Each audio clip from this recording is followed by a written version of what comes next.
And we're live early. Welcome to the Camp Focus podcast. I did it Whoa, like a circus. that was kind of weird. But yes, sir. What up, world? What it is? What it do? What it mean? Like, what's good? What's hood? It's your boy Martin Hopeful. We back at it again with the Can Focus podcast, where we focus on everything and nothing at the same time. Yes, sir. Once again, my name is Martin Hopeful. You can find me at Martin Hopeful. It's your boy Kano at Kano Music. What it do? What's going on? I don't know no taglines, but uh, maybe we have a live with us. Maybe we do not. You know. Yeah, we'll see. We'll see. We'll see. Hopefully, he'll pop in. While we're all out here chatting and all that other good stuff. But yeah, why don't we just get right into it? Ice Spice McDonald's fight. You heard that That's rhymes. a you heard?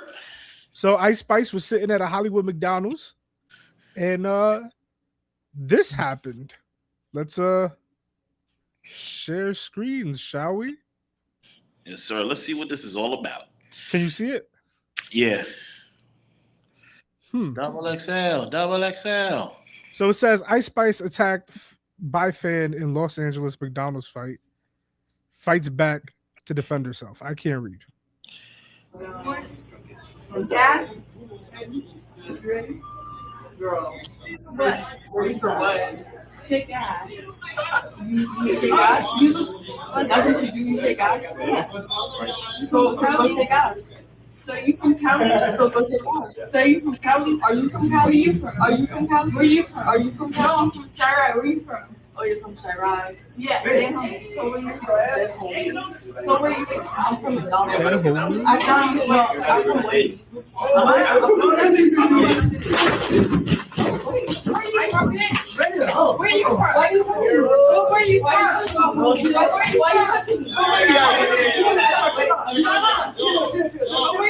There's a lot. Sorry? There's a lot going on in this video. There's a lot that I need to say about this video already. You wanna go to the next slide, or you wanna? Never mind. Oh wow. Okay. All right. Well, first and foremost, what I do want to say is this. This is the first time where I've seen a celebrity so accessible.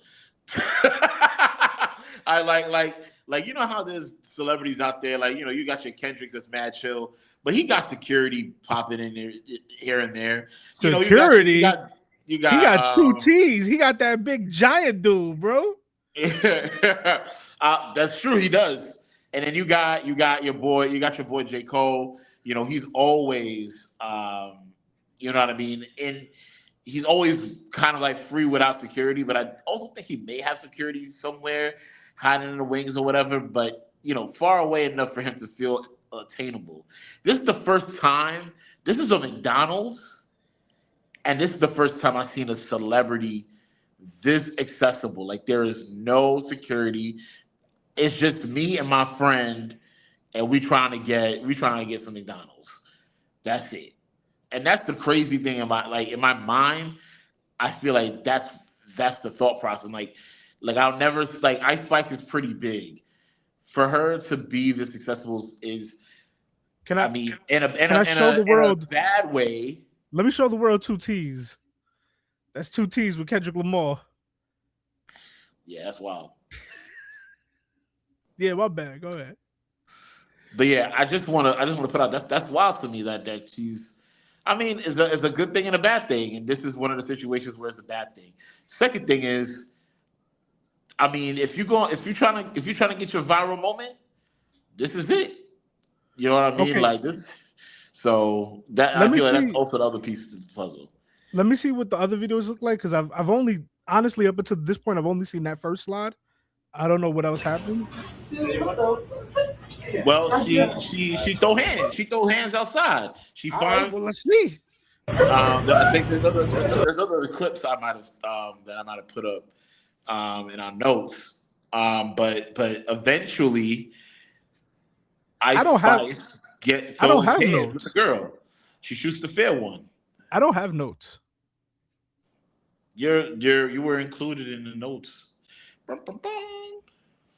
My Let me see if bad. I can. Let me see if I can get it for you. That would be amazing because then I could look at them. But let's play this I'm still instead. here.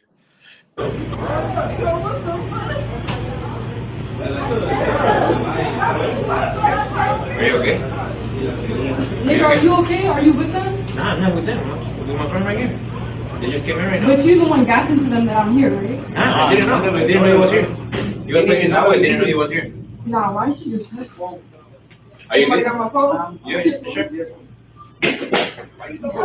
Fuck y'all. That's why. Fuck you and that bitch. Alright. Wait, ain't that the dude that helped her? Yeah. Oh, that's crazy. Wait,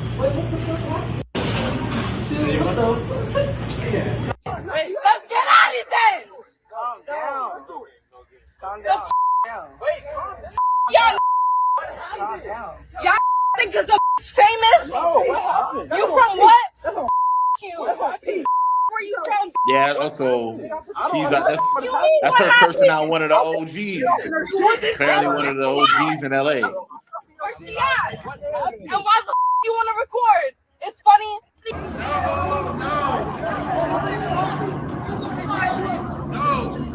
Yeah, that's them. That's them. I don't know if it's the aftermath or the beginning of them about to throw hands. There we go. There we go.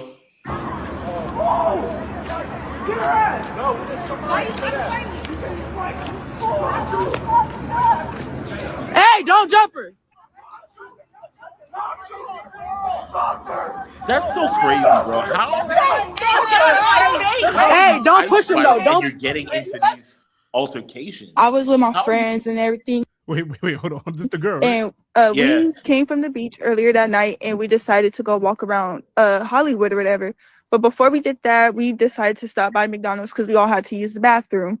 So then one of my friends, she comes out and she was like, "Oh, I think that's Ice Spice over there." And I'm like, "Oh, for real?" So I go up to them and I'm giving her and the other girl she was with compliment. And then immediately Ice Spice was just being rude. She was like, "Why are you over here? You could leave. Bye." And I'm like, "Why are you being rude?" Pretty much. And she was basically saying, like, "You could just leave. Bye. Like, I don't even know why you're at my table." Then that's when I proceed to ask her, like, "You don't got to be rude. I'm just giving you guys a compliment." And I'm like, "You know what? Where are you from?" She said, "I'm from New York." So I said, "Let me tell you something. I don't care where you from." I'm like, "You in LA, you in my city now. You can't be out here disrespecting people. Like, if you wanted us to leave, you could have just politely said, 'Oh, I'm not in the mood' or something, right? Instead of just yelling at me." So she kept going on. Then she called. I was with my friend. Okay. I thought she was from Chirac, but I guess not. I guess that was like something different. I don't know. That's what I heard her say. I heard her say she's from the rack. Yeah, that's a little confusing. But that you know, I just like I said, somebody as big as Ice Spice, she's done songs with some of the biggest artists out there. I'm pretty sure she has a growing net worth.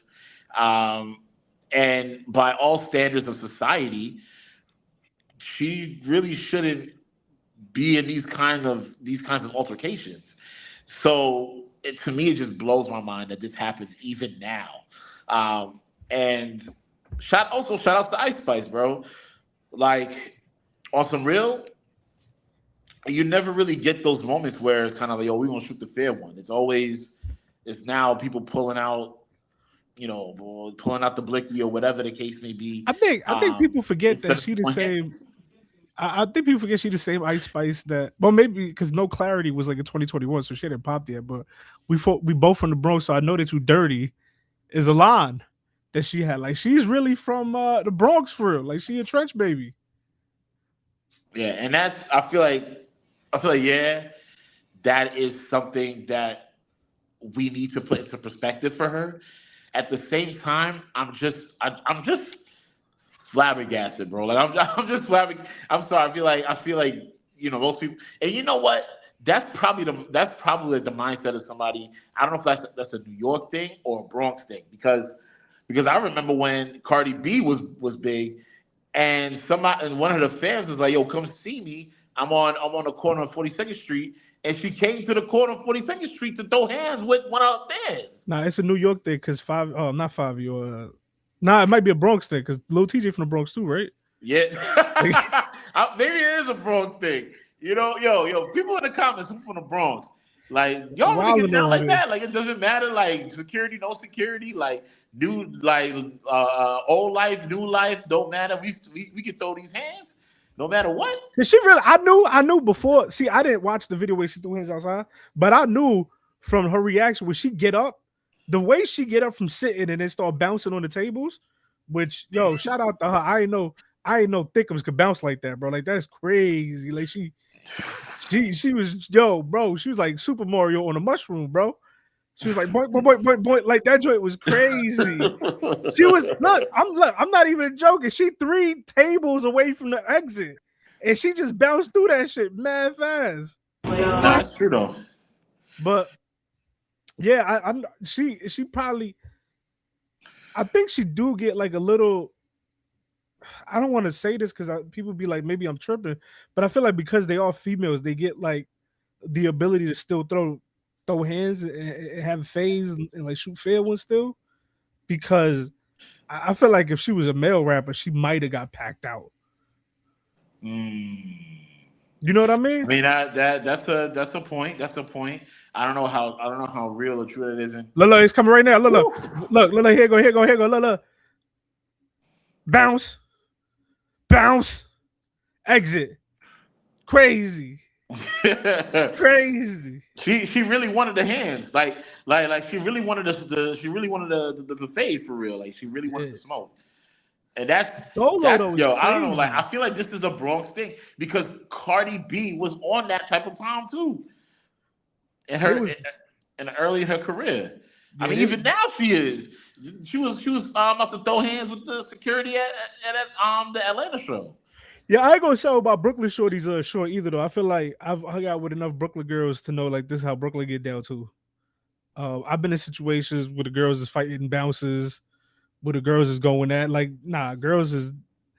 I can't speak for Queens, can't speak for Staten Island,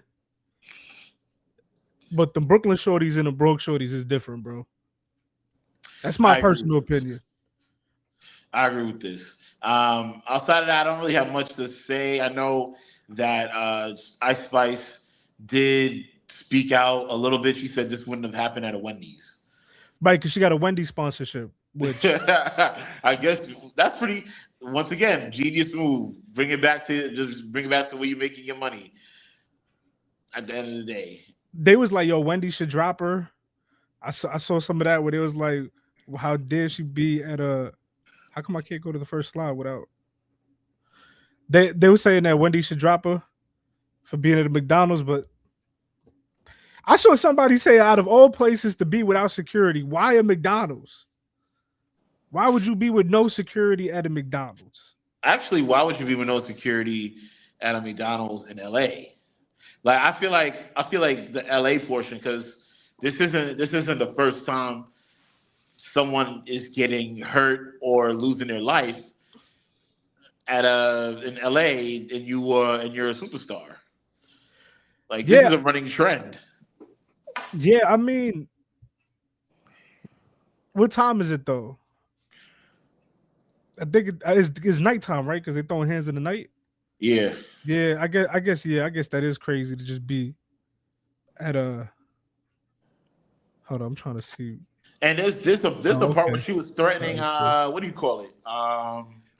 She was threatening. The whole LA. Yeah, like another LA, like one of the, like I said, like one of the OGs. She was like trying to threaten on the OGs, and she's like, "Yo, you 120 pounds. I'll pack you out too." Yeah. Man, if you a celebrity, especially and people was getting at her friend, like, "Yo, why? Like you ain't have a friend that will be able to throw hands with you?" She not gonna be eating with her no time ever again. Yeah, she fired. She fired from being her friend. I feel like if you got over 5 million followers, you should be with security at a McDonald's. That should be like a rule. I agree with. That I agree with, but that's also my point where I feel like, wow, she's that accessible, but she feel like she doesn't have to walk around with security is a wild thing to me.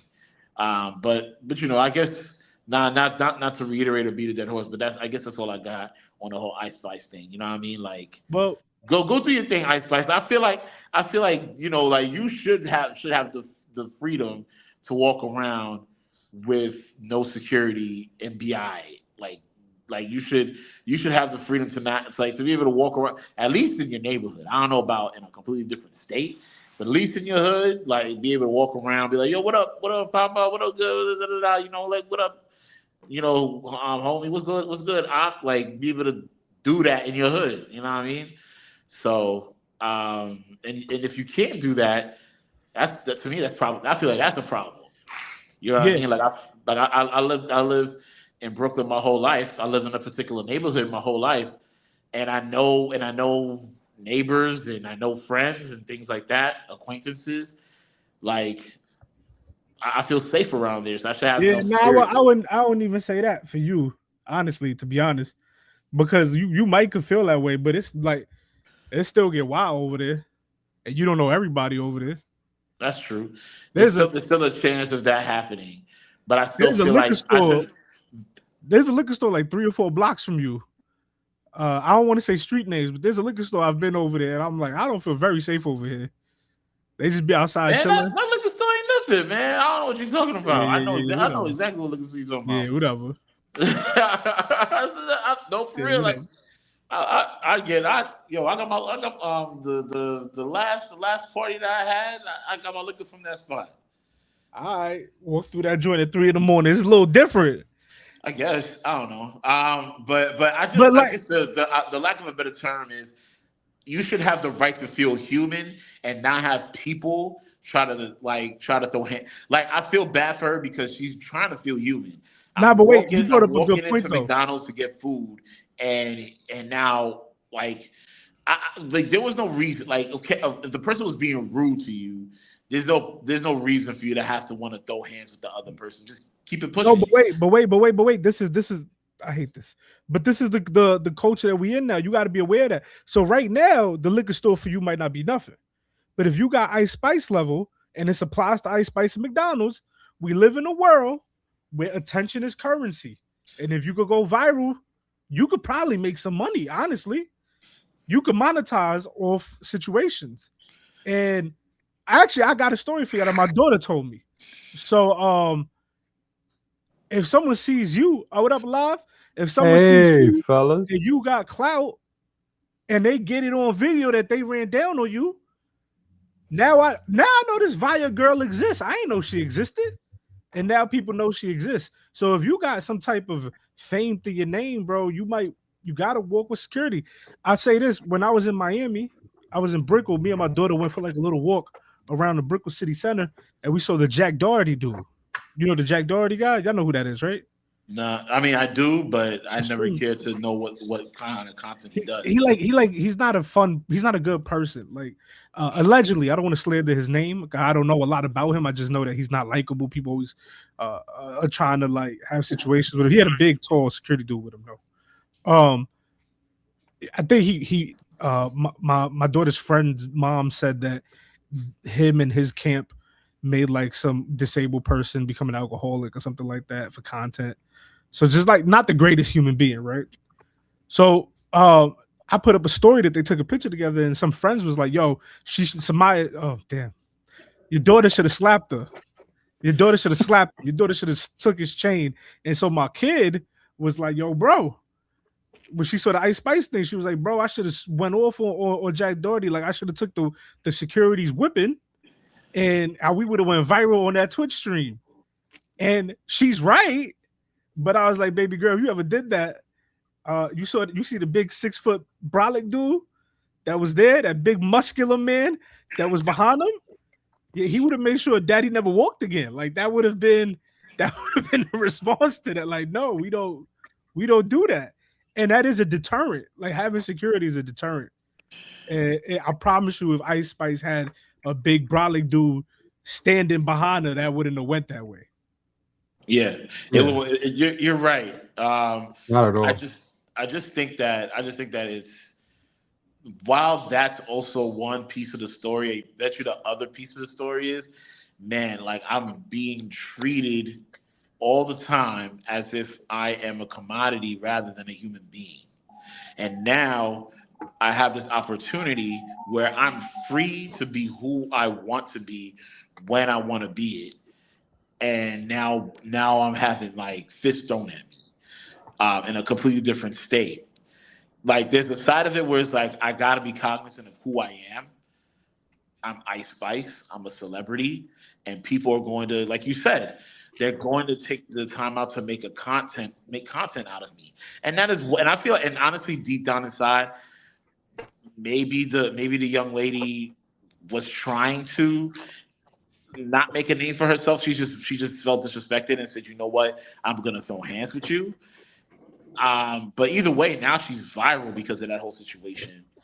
So there's that one side where you're a celebrity, you got to find that balance. Like, how do I make myself feel human while having this responsibility of being a celebrity and being able to protect myself? You know what I'm saying? So there's still that aspect to it as well.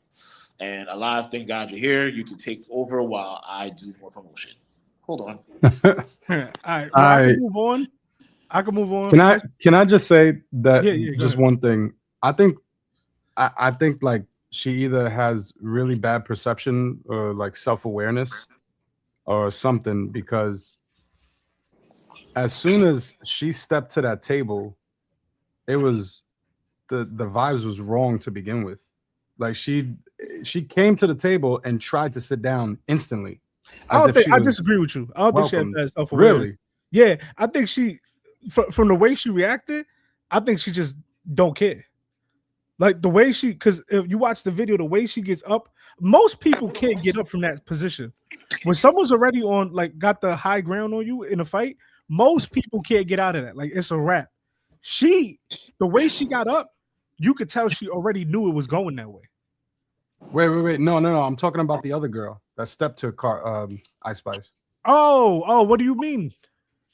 When she stepped over to the table, the first thing she did was try to get the other girl to move over for her to sit down. And when the girl didn't move, that's when things got more tense. That was a weird approach. Like, why would you even approach that? So I don't blame Ice Spice for having that reaction. I do the same thing. If you think that you could just sit at my table, I don't want you to be talking to me. Like, see yourself out.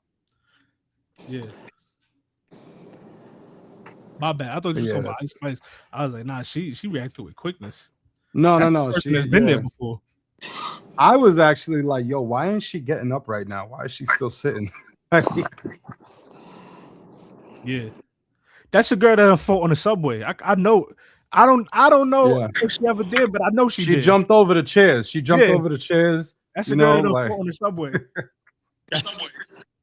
That other girl lucky there was no handrails in the sky. I seen girls hanging on joints and just start kicking. I was about to say, but I was like, let me chill. But yes, you was gonna say jump over the chairs, use the handrails to swing at you. That's why you shouldn't have said nothing. All right, so I got other topics. Apparently, there's two agendas because I just got the agenda that you guys had. So we could go to Lil Wayne, Coachella. Yo, you don't get these notifications? Nope. Jack Harlow, SNL, Mumdani's second home tax. David getting arrested. We could do Cam versus Jay Uso. We could do Hegseth. It's whatever y'all want. Y'all let me know what y'all want to do. I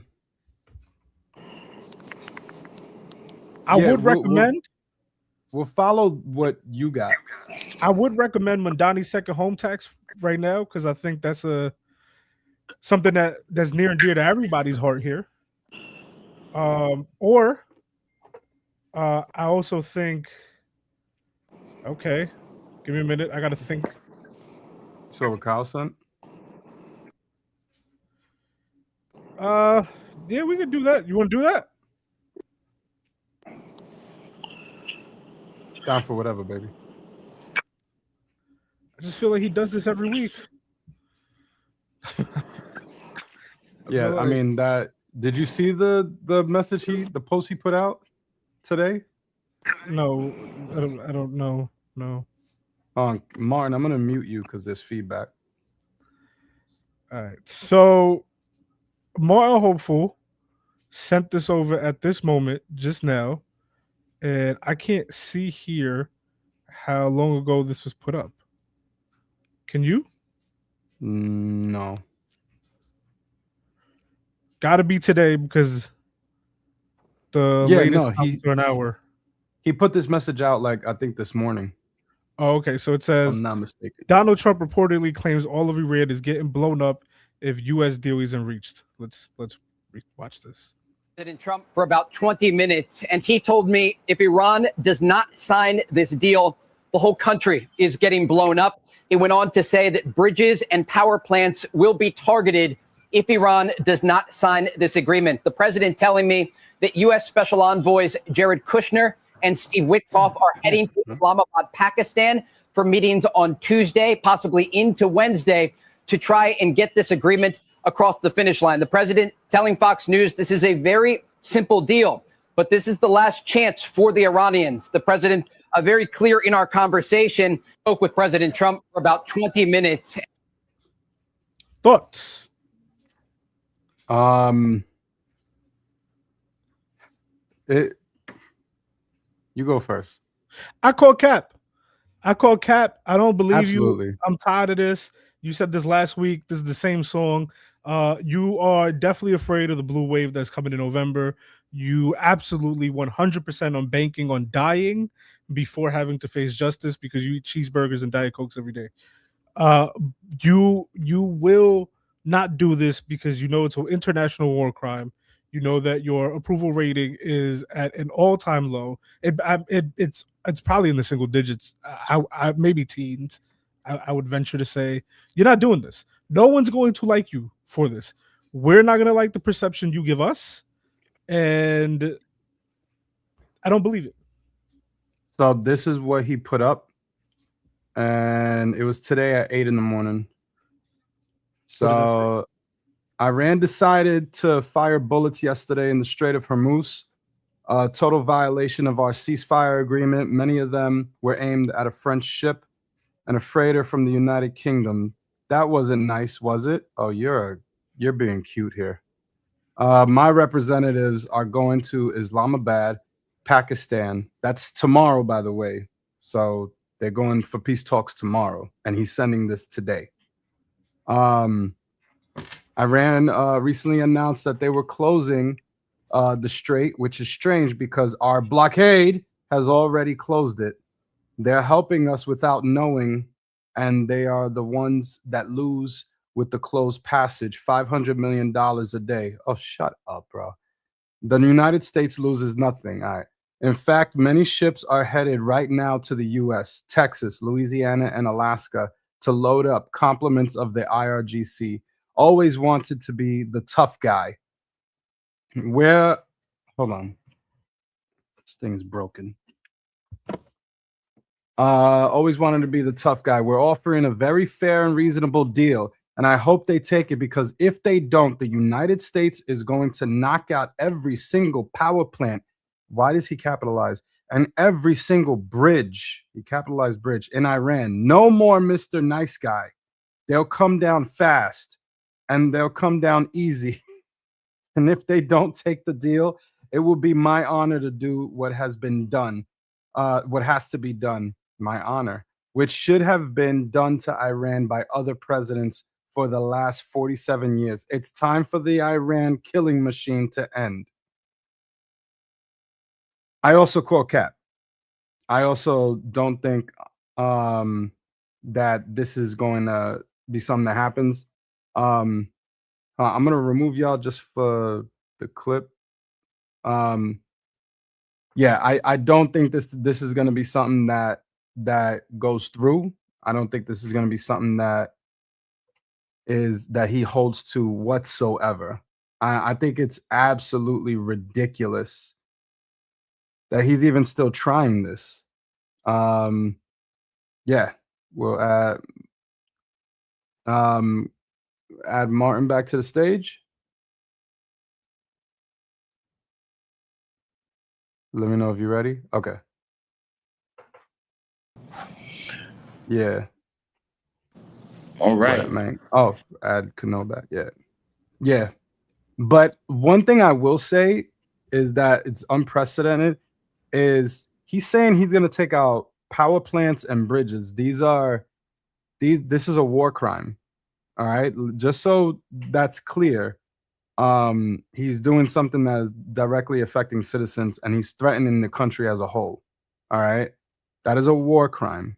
That's not supposed to be something that's not even the blockade, the ships that we sent over, that is also an act of war. Okay. So this is all wrong. What he's doing, saying, threatening now. Yeah, I'm with you, Kano. I don't think he's gonna do this at all. There's too much risk involved. I think at this point, I think it's worth investigating. I never put much thought to it, but now I'm actually wondering. Only because it feels like copy and paste of what we talked about last week. I feel like we literally talked about bridges last week. Like we talked. Yeah, we did. Yeah, it was the same threat.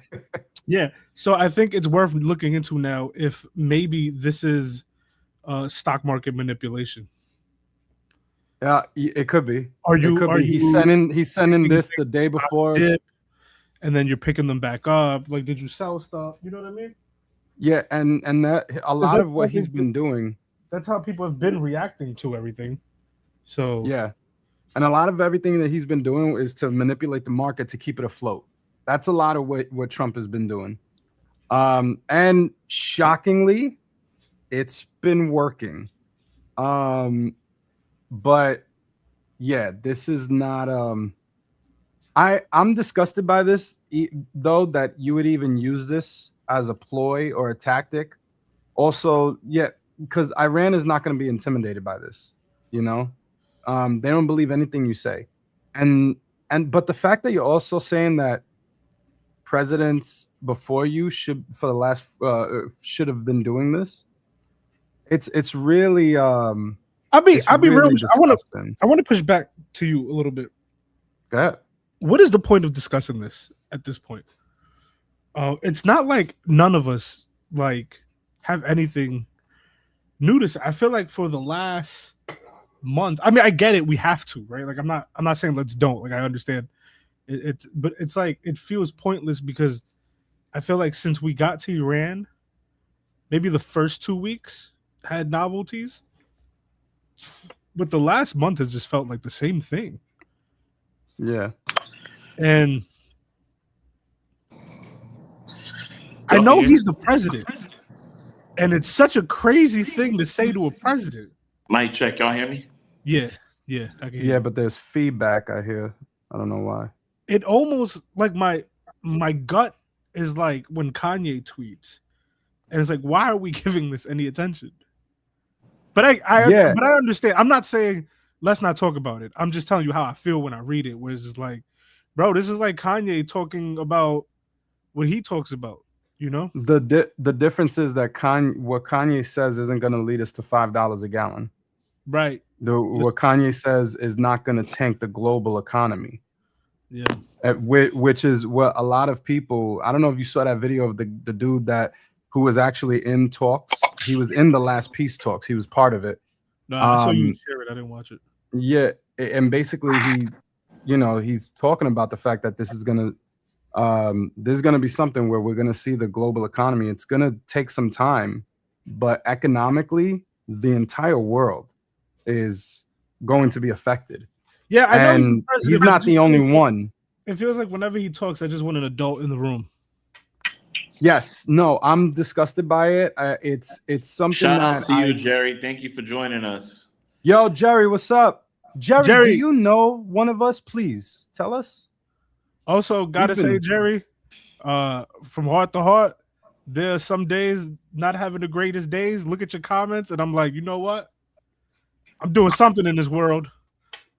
Yeah, no, Jerry, you've been a huge encouragement. We've been seeing all of your stuff, and we've been talking about it, you know, so it's huge encouragement. I'm just wondering, how did you come across us? Let us know. And also, do you know any of us? But yeah, so I just feel like it has to be discussed because he's the president of the United States. You know what I mean? And but look at this, everything look at this. he's doing, huh? Just look at this part right here, right? You laughed when you read it. We are talking about the Strait of Hormuz, which controls a good chunk of the world's economy. Whatever happens out of that strait, in and out, and it's like, that wasn't nice, was it? Who are you, bro? Like, why are you talking to the world like that, bro? Yeah, that wasn't nice, was no it? more Mr. Nice Guy. This is your foreign policy? No more Mr. Nice Guy was in the meet. Yo, guys, what if I hit them with the no more Mr. Nice Guy strategy, huh? That'll solve it. I want to know, like, is this how we get information from the president now? Like, this is what we get. Like, this is an official documentation. Like, if we needed to know that we were going to war for real, like, usually we get it on TV, but for him, we're on Truth Social and we just get it from him. Like, we just gotta follow him on Truth Social to get updated facts now, right? This is how he does policy with posts. This is exactly we didn't even. To be fair, we don't even get anything from Congress. To be fair, Mom Donnie does this too. Like, he does videos, he posts them up. I was gonna say this isn't. But Mom Donnie, it's just that he's. Mom Donnie also signs documents. I actually prefer this. No, yeah, I agree. I for the mayor, I don't mind it, but for foreign policy and what's going on with the war, that's just because you're biased and you don't like the message. The way it's being shown to us, it's not bad. It's just that it's stupid. Like, he's stupid. Yeah, like, right, no more Mr. which is Nice what's Guy. bad. Like, this is so. Like, I would love to know. It's not that I don't like it. It's just no more Mr. Nice Guy. That's gonna be on people's, like, textbooks, you know, at some point. You know what I'm saying? like later on in life, like, when you're being remembered, and, like, you got to put on that, like, that test about the Strait of, what is it called, the Strait of Hormuz or whatever. Yeah, like, when we talk about, like, oh, what was that's our Boston Tea Party threat before blah blah. Yeah, he said no more Mr. Nice Guy, like A, B, C, you know what I'm saying? Like that's pretty funny. It's crazy to go from no taxation, no representation to no more Mr. Nice Guy. Yeah, let me tell you, like I said in the post, it's no more Mr. Nice Guy. Do you understand me? You could write it down, take it to the bank. I'll tell you, like I've been telling you guys, though, when a guy is saying they're gonna blow up bridges, that's usually the bad guy in the textbook. That's exactly, bro. Yes, I hope, especially somehow, some way, those of us who are doing some mutant type of cognitive dissonance to still follow this man and support him. I hope that they are able to reflect later on and see that, oh, actually, we were the villains in this story. 100%. We're not the heroes here. We want to paint the narrative that we are, but we are the villains in this scenario. It's funny you say that, because I was watching, I went to Disney World, and I went to Disney and I went to Universal, right? And I'm looking at all these Floridians. Some of them might be MAGA, some of them might not be, but some of them are MAGA, right? Or maybe some of them have been MAGA, right? Some of these folks, and they get the concept of tyranny with Darth Vader and the stormtroopers, and they're like, yeah, the Jedis, right? Fight the bad people. And then in the Harry Potter, they get that Voldemort is bad. They get that when the magic of the Ministry of Magic is taken over by the Death Eaters and what's her face? I forget her name. The that shorty. When that's the sound she makes, and they all get how bad she is, and then some guy we were waiting online, and he says it to his kids. He's like, "Yo, it's crazy that, like, they don't understand that this is their regime. This is that's his name, right? Rob DeSantis. This is DeSantis. This is who DeSantis is. Ron DeSantis. This is who Governor Hot Wheels is. This is who Donald Trump is. This is Marco. This is it. This ride that you're on, right? Like, Like Tulsi Gabbard is Bellatrix Lestrange, right? Yeah, Rubio and Stephen Miller are the Malfoys. You know, like this is they're all bad. Why do you get it in fiction? Why do you miss it in real life? You know how many people like even at my job, there's someone's like, "Yo, the new season of Daredevil is amazing." I don't know if y'all watched the last season of Daredevil, but it basically left off with Kingpin being Trump and his special police force is ICE. Like it was literally like, and that is exactly. But there, like I said, there's a cognitive dissonance. They love to watch it on TV. It's fantastic, but then when it gets in real life, they can't put two and two together. And yeah, Can I say something though? And I feel like I say this a lot, and y'all and I feel like y'all be ignoring me when I say it, but or not that you'll be ignoring me. You guys be saying like that you're wilding. You're like you wilding when I say this, but I don't think I've ever seen a president, evil stuff aside, I don't think I've ever seen a president number one this much in social media, in the internet, so much in these certain situations. It makes sense. He's in so many pieces of media, and we see him everywhere. So that's one thing. Number two, he also is making things happen. I don't know. Like let's say something simple. I want the potholes to be fixed. Mom Donnie fixed the potholes, right? He's fixing mad of them. That is something that New Yorkers talk about all the time. Whether we like it or not, that's a huge piece of New York, a bad side of things, and he's fixing it. And it's not just the fact that he's fixing it or promises to fix it, it's that it's being fixed. And it's being fixed within the 100 days of his of being here. Trump literally does executive order after executive order after executive order. Whether we like it or not, the fact that he goes above the heads of all these other congressmen and people of the Senate and all these different things. He's going above their heads and just doing things, right? Like a leader should. So in their head, it's like, we want this guy because this guy's like superhuman, like he's a superhero in their heads because he's able to get things done, and he's able to get things done quickly. He's done like we've seen the comments. We talked about Iran and no one cared about the fact that there were little girls getting bombed. They cared about the fact that Trump was able to free Iran. Do you see what Trump is doing? That's my president. Like he's God. But that's my president. He was able to stop an evil regime. There's a reason why you don't govern like that, because you end up with the results that you get from him. His first administration, COVID nearly crippled our economy. It's why we're still recovering. And this, believe you me, it might seem super head alpha strong leadership. The consequences from just his first year and a half alone, it's going to be felt for decades. People are already preferring China over us to do deals with. Our allies are already picturing a world without us. We are not. He gets a lot. May I interject though?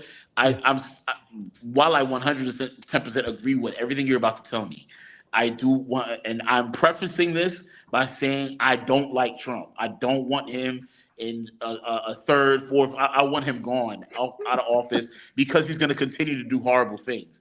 I just want you to know is that the people don't care. It's damn the consequences. He's getting things done. Nah, but I think you're wrong. It's instant gratification for the people. Yeah, no, his approval rating is trash right now. So I do think the people care. Okay, so the fact that but I was saying that the approval rating is but that type of governing. But there is a huge voice of diehard MAGA. There's a huge voice of people of diehard MAGA. I literally sat through a video of four people already that don't care about what's happening within the alligator Alcatraz and all of these other places. They literally like there's literal people that are saying, listen, there are women that are not getting their hygienic products to them. Like they're sitting in diapers for Listen, the and periods by and the stuff way, like I'm that. not. And then their response to it is, well, they're bad. They're bad people, So and check this because out. they did this, that, and the third, and blah blah blah blah blah blah. Blah. So at the end of the day, there's gonna be people that will vote for him regardless of how you may feel, and that to me, what's scary about it is if there is a time where they can vote for Trump, which I don't think that's ever going to happen. But if they did, I think that's going to be that's going to be the case. No, That but there are check it going out. to Check it be out. mad people voting for this person, even though his approval rating is crap. Check this out. While I do think I don't want to take away from your observation because I do think you've made valid points. I do think that he has made people go, "Hey, how come other presidents haven't worked as fast as he can on certain issues? Why haven't other presidents gone above congressmen and senators to deliver on stuff, right? Or just even like his brass way of communicating or on his fake Twitter thing that he did. But I do think we're not giving enough credit to the fact that a good portion of those people are just mad that we had a black president once. They're just mad that the Latino population is growing. They're just mad that there is a Muslim mayor in New York. I mean, you guys got to remember, and I know you guys do, but this is more for like everybody else. How immaculate Obama had to be. That the only thing they could ever get on him was that his wife looked masculine, quote unquote, and that he wore a tan suit. You know, that's all that side ever got on him. He lived an impeccable life and made a career out of being the best politician that he thought he could be. And then, look at Mamdani, bro. Mamdani is just trying to be the democratic socialist that he is. And before he gets into office, they're calling him all types of names. You know what I mean? Supposedly we was going to have Al-Qaeda out here, if he won. The whole world was going to be mosqued up, my life feels exactly the same. No one's tapped me on the shoulder was like, you got to convert to Islam, brother. Like that hasn't happened not once. Never. You know what I mean? So like, don't underestimate the fear factor these guys have. For the whole Biden administration, they were told by their Newsmax, by their Fox News, by their other right-wing things. I forget the other ones, and they're like, we're being invaded by Latinos. Yeah. Those tacos, they could be bombs. They're cartel tacos, They're taking all of our jobs. Yeah. So yeah, don't underestimate that these people who are super MAGA and also like I know that maybe we aren't the most sympathetic to the Zionist movement in this podcast. There are real anti-Semitics, and I don't think we are. I don't think we're anti-Semitic. But there are people who love the fact that that's what they thought they were getting with Trump. Some of them got their hearts broke, like Nick Fuentes. Shout out to you, Jerry, once again. Jerry, I don't know where you came from, but you're a godsend for sure. But yeah, man, that's just how I feel. I feel like while you're right, absolutely correct. He's the first president to communicate in such a modern way. And it's crazy because he's so old. And he is, while I completely disagree with the path, he is a president that goes over the heads of the judicial branch and the legislative branch. Remember, it's not the president's job to make laws. That's why executive orders suck, because it's not his job. The president doesn't make laws. The president's job is to execute laws. If you want laws made, you got to contact your congressmen and your senators. But no one takes a political theory class anymore in school. So good luck if you could get these kids to name 3 branches. But I'm just saying, man, a lot of it is racism, xenophobia, and just anti-intellectualism that is just firing up MAGA. No, you're absolutely right, because it does set a precedent. Going about things this way leads you down this path where in 1 year you could be tanking the entire global economy. Yeah, The entire global, not just us. Like France and South Korea are like, I was just making K-pop and baguettes. Like, why are we gonna have supply chain issues?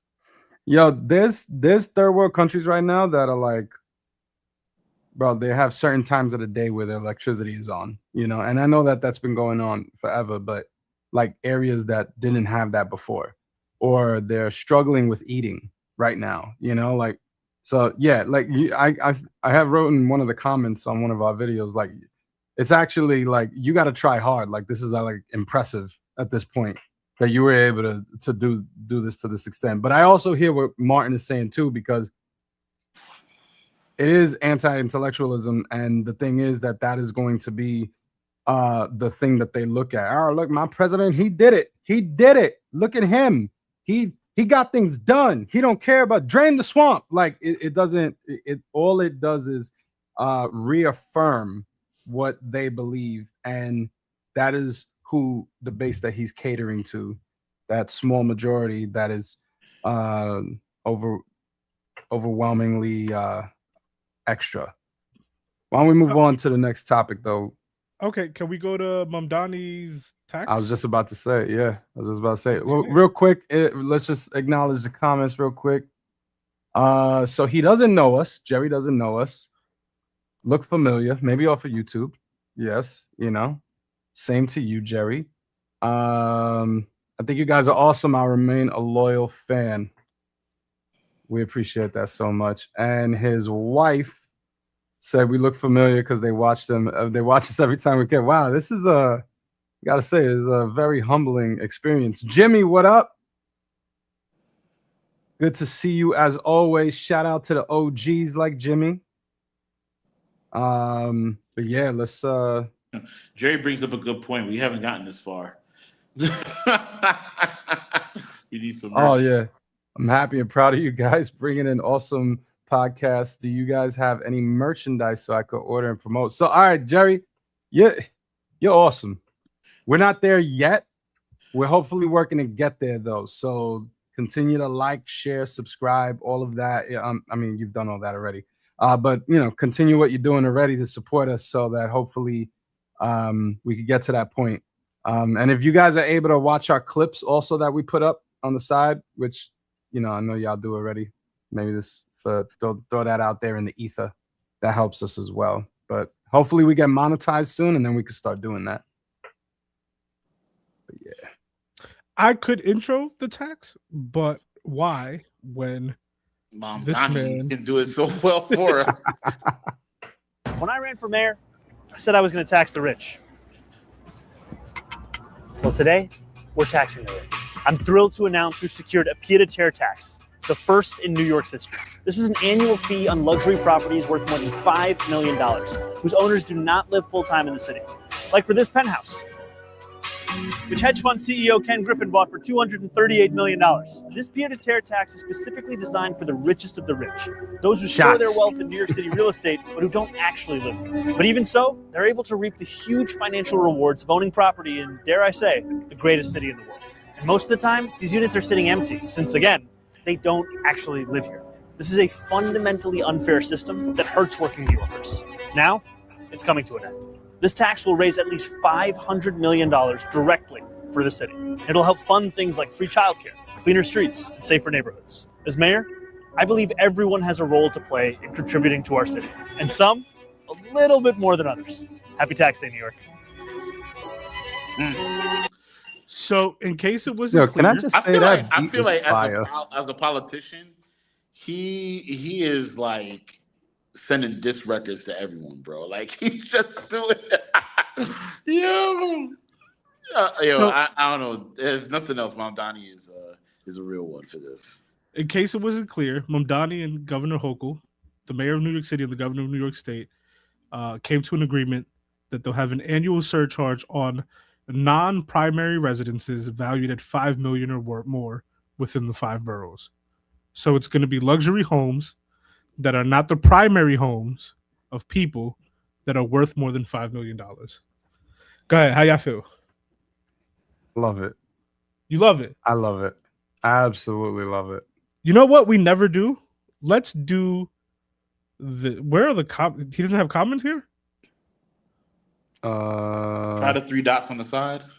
Oh, here we go. Oh, there we go. Oh, let me pull us to the side more. So remember, guys, Mdani is not depressed and loves living. Get in. Yo, are you able to zoom in a little bit? Can I zoom in? I cannot zoom like in. pinch on your trackpad. Like that? Yeah. Oh, it took me to Instagram. Thanks, Joe. You went too far. When I ran for mayor, I said I was going to tax the rich. Like trying to teach my mother how to use a phone. Remember, guys, Zoran Mamdani is not depressed and loves living. Get in, losers. We're taxing the rich. It's official. He is him. That's my mayor. I shot at the screen from my bedroom in Brazil. I don't even live there, and I'm pumped. This is the best thumbnail, and no politician is going to top it. This is the guy billionaires gather at the campfire to tell scary stories about. NYC is doom. Random guy who lives in Ohio makes less than $30K a year. Guys, this is the New York City mayor's office page, so they might be deleting the negative comments. True. But it seems to be. I'll give you the negative comments, but keep going. Oh, you want me to keep going? No, keep going. I'll bring it up in a second. No, I was saying we could talk about it now. I just saw that. I just thought that was interesting when I looked at the comments of this video. That they were mostly positive. Also, this is their out of all the videos they've done, this is the highest viewed one. On X, it had over 42 million views like two days ago.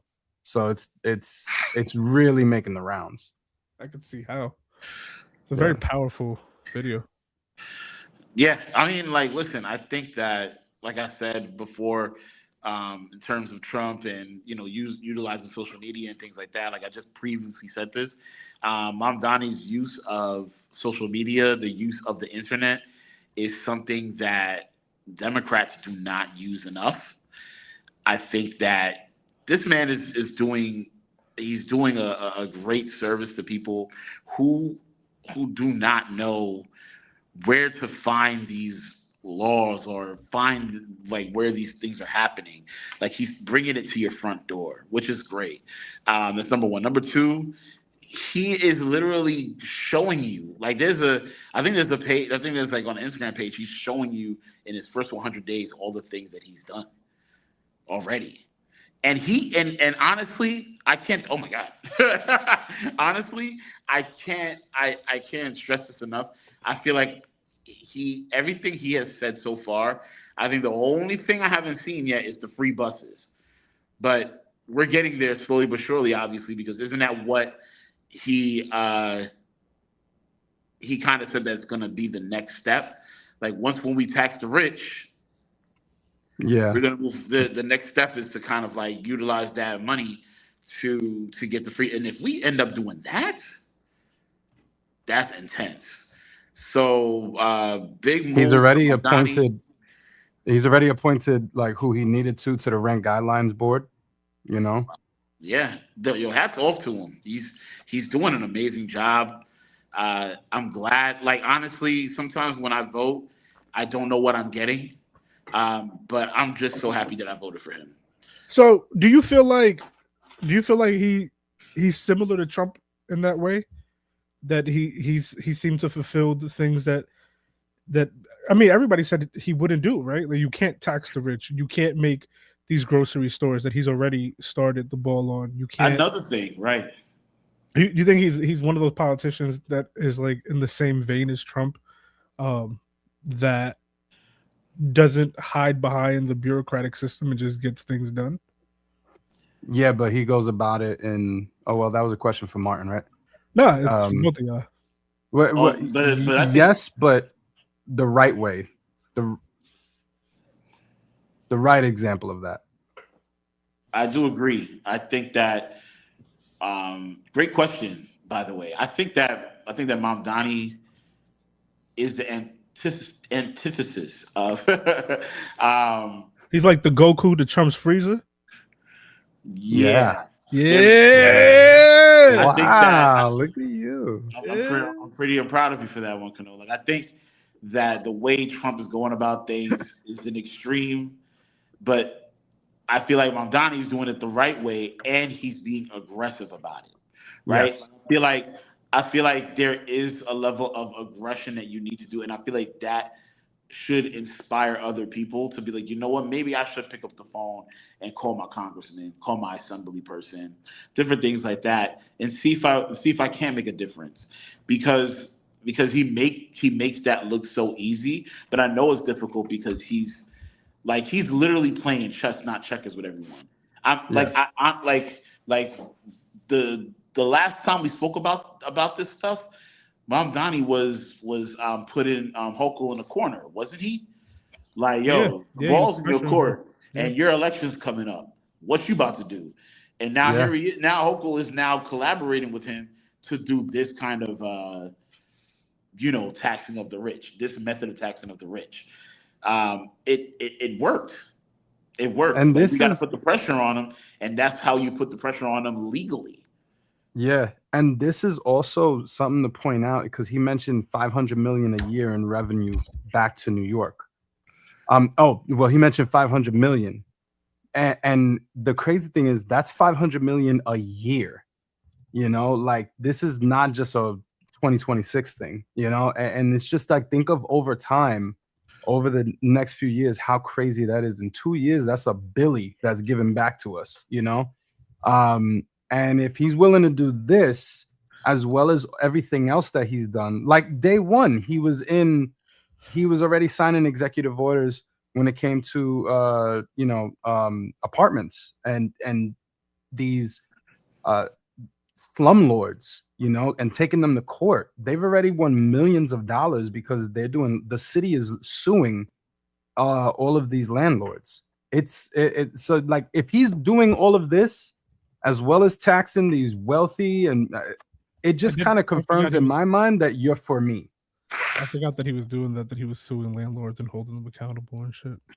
Bro, and as well as delivery apps. Bro, he's putting money back in the pockets of even just delivery people that have been scammed and cheated over the past few years. Yeah.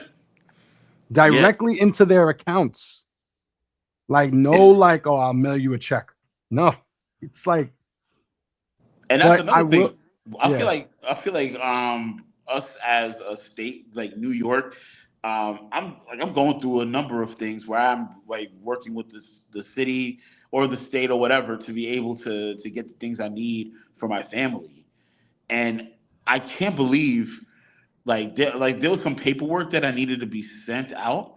They were like, yeah, we'll mail it to this person and they're gonna mail it back to us. I'm like, mail? Why are we mailing things? Why are we still stuck in the Stone Age with a lot of the stuff that we're doing here? And I feel like but the old heads need a mail, man. My parents love mailing. They'd be lost if they couldn't mail. I mean, you gotta see them at Disney World, bro. All right. I'm not saying when they went to Universal and they was like, "Where are the paper maps?" and Universal was like, "We don't do paper maps. You get it off the app." My mom would look at me like, "I don't know what an app. I don't know how to get an app." They told her scan the QR code. She said, "I'll Q what?" I be feeling bad. Okay. But that's because she's Spanish, Kyle. You racist. You didn't have to say that part. You didn't have to say that part. They can't tell. Listen, man. Listen. Cano can be pretty ambiguous, okay? He can. There's many people that thought he was from Iran for a long time. That's what people from Iran sound like. This is why we get the comments that we get. That's how we lose Jerry. You see, you doing like that is how we lose Jerry. That was a culturally intelligent joke. That is trending right now with Sabrina Carpenter. So, well, we're not. Can I share? Can I share this now? Because not everyone is happy with these. Before you share that, can I give you my point real quick? Yeah, go ahead. Because I don't want anyone to think I'm influenced by what you about to share. So I know I'm the self-proclaimed anti-capitalist, eat the rich. I've said a bunch of things on here. I gotta be honest with y'all. I saw this news and I was like, "Oh man, Che Guevara would shoot me." I feel like I wouldn't have made it because I gotta be real with y'all. I felt bad. I felt bad for them, man. Like I think I like. What? For who? For who? You gotta say it. I think we gotta differentiate between like millionaires and like billionaires and 100 millionaires and things of this nature, because $5 million, while I don't have $5 million, I don't think that's who we talk about when we talk about eat the rich, because that could be like your favorite dentist, bro. No, but it's not that. No, let me get this. Yeah, can I get right. this off, bro? So Okay, it's like right. I just don't know if you know the policy. I just explained it to you. It's the second home. It's the non-primary residence that's valued at over 5 million. That's getting taxed. Oh, okay. Right, okay. The way you made it sound like was like their salary was 5 million. Nah, that's how you heard it. So now, okay, Momdani, I feel like drew a line on people whose net worth might only be about 10 to 20 million dollars. And while that sounds like a lot, there is a difference. I know that for us, the 20 million net worth, the 100 million net worth, the 800 million net worth, and the 20 billion, the 1 billion, the 5 billion, it all feels the same. It's not the same, bro. Ken Griffin his net worth is out of this world, but he's not going to be the main person. Like, I'm trying to see that Ken Griffin's net worth is 50 billion. Yeah, that guy should be the person that we aim at, but not a dude who's worked his entire life and that person's net worth is about 10 million and they got a $2 million home in Jersey and they got a $5 million apartment in Manhattan because it's easier for them to live in Jersey and they get the pool, they get the lawn in Jersey for like 2-3 million, and then they can come to Manhattan on the weekends. They worked hard for that, bro. Like, I know you laughing, like I get it, right? But I just wish that the threshold would have been higher. I wish it would have been on properties that was like real luxury properties, like $40-50 million properties. That's real luxury. Like a $5 million apartment in the city is not. No, it's not. No, it's not. A $5 million apartment in the city is like a 3-bedroom. You go to 14th Street. You go to 14th Street and 6th Avenue. It's like a 3-bed. It look like your apartment, bro. Yeah, but that's the whole point. It's just the location. That's why it's like worth $5 million. Nah, I'm thinking when you're telling me we gonna eat the rich, like, can we start with the pet houses first? Like, I really do feel bad. And when they leave, because they might really leave. I know, like, people like they won't leave. People leave. They're bro. not. They're not. They can leave. These aren't the mover and shakers of the city. They could go be a dentist in Florida. They absolutely are. Majority of them. Have you looked at the revenue of most of these people? How do you look at the revenue of the 15,000 units that are going to be affected by this? How do you individually look at everyone? Okay, so that was a stupid question, wasn't it? Yeah, but my point is that you're assuming I'm cool with taxing the big fish. I'm cool, but it's just like I feel bad for the medium fish. Like, you just have 100 million. Bro, this affects your favorite athletes and stuff. That's not fair to them. That's not fair. But hold up. But do you think it's fair that they're not paying anything? They're not the billionaires that are tearing up society, though. But do you think it's fair that they are able to own property here, and because they don't live here and it's not a primary residence, they don't pay anything for it? Yeah, because it's not their primary residence. So you think that's fair? Depending on how often you spend here, yeah. They paid market value for the spot. They paid market value for a spot, and they give nothing back to the city that they are getting this benefit from. They pay taxes on the property.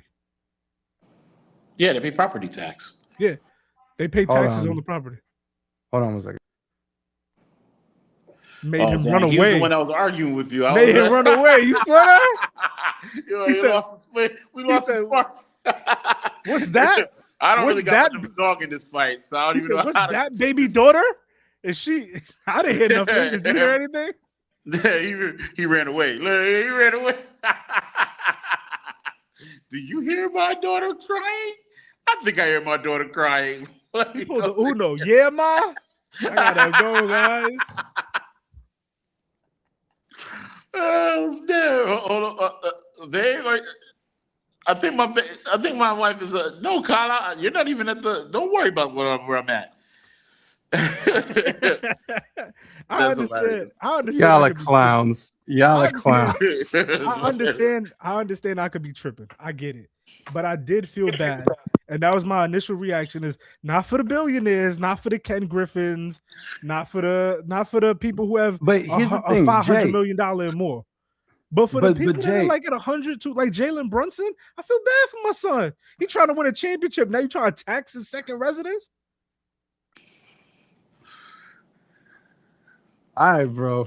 I mean, if you want to cape for them, then go ahead. You know, like if you have a certain threshold, if you have a certain threshold of how many hundreds of millions it should be before they're paying their fair share, because you know what's crazy? You're paying more taxes than them. You get charged for more than they do. Yeah, they're paying property tax. More. They pay more in the aggregate of it. Like proportionally, I probably pay more, but they pay more in the aggregate. So what do you mean? Like they pay more as a whole? No, so like proportionally, I probably pay more. So like out of all my worth, I'm probably paying a bigger chunk in percentage wise. But as like whole numbers, they're definitely paying more.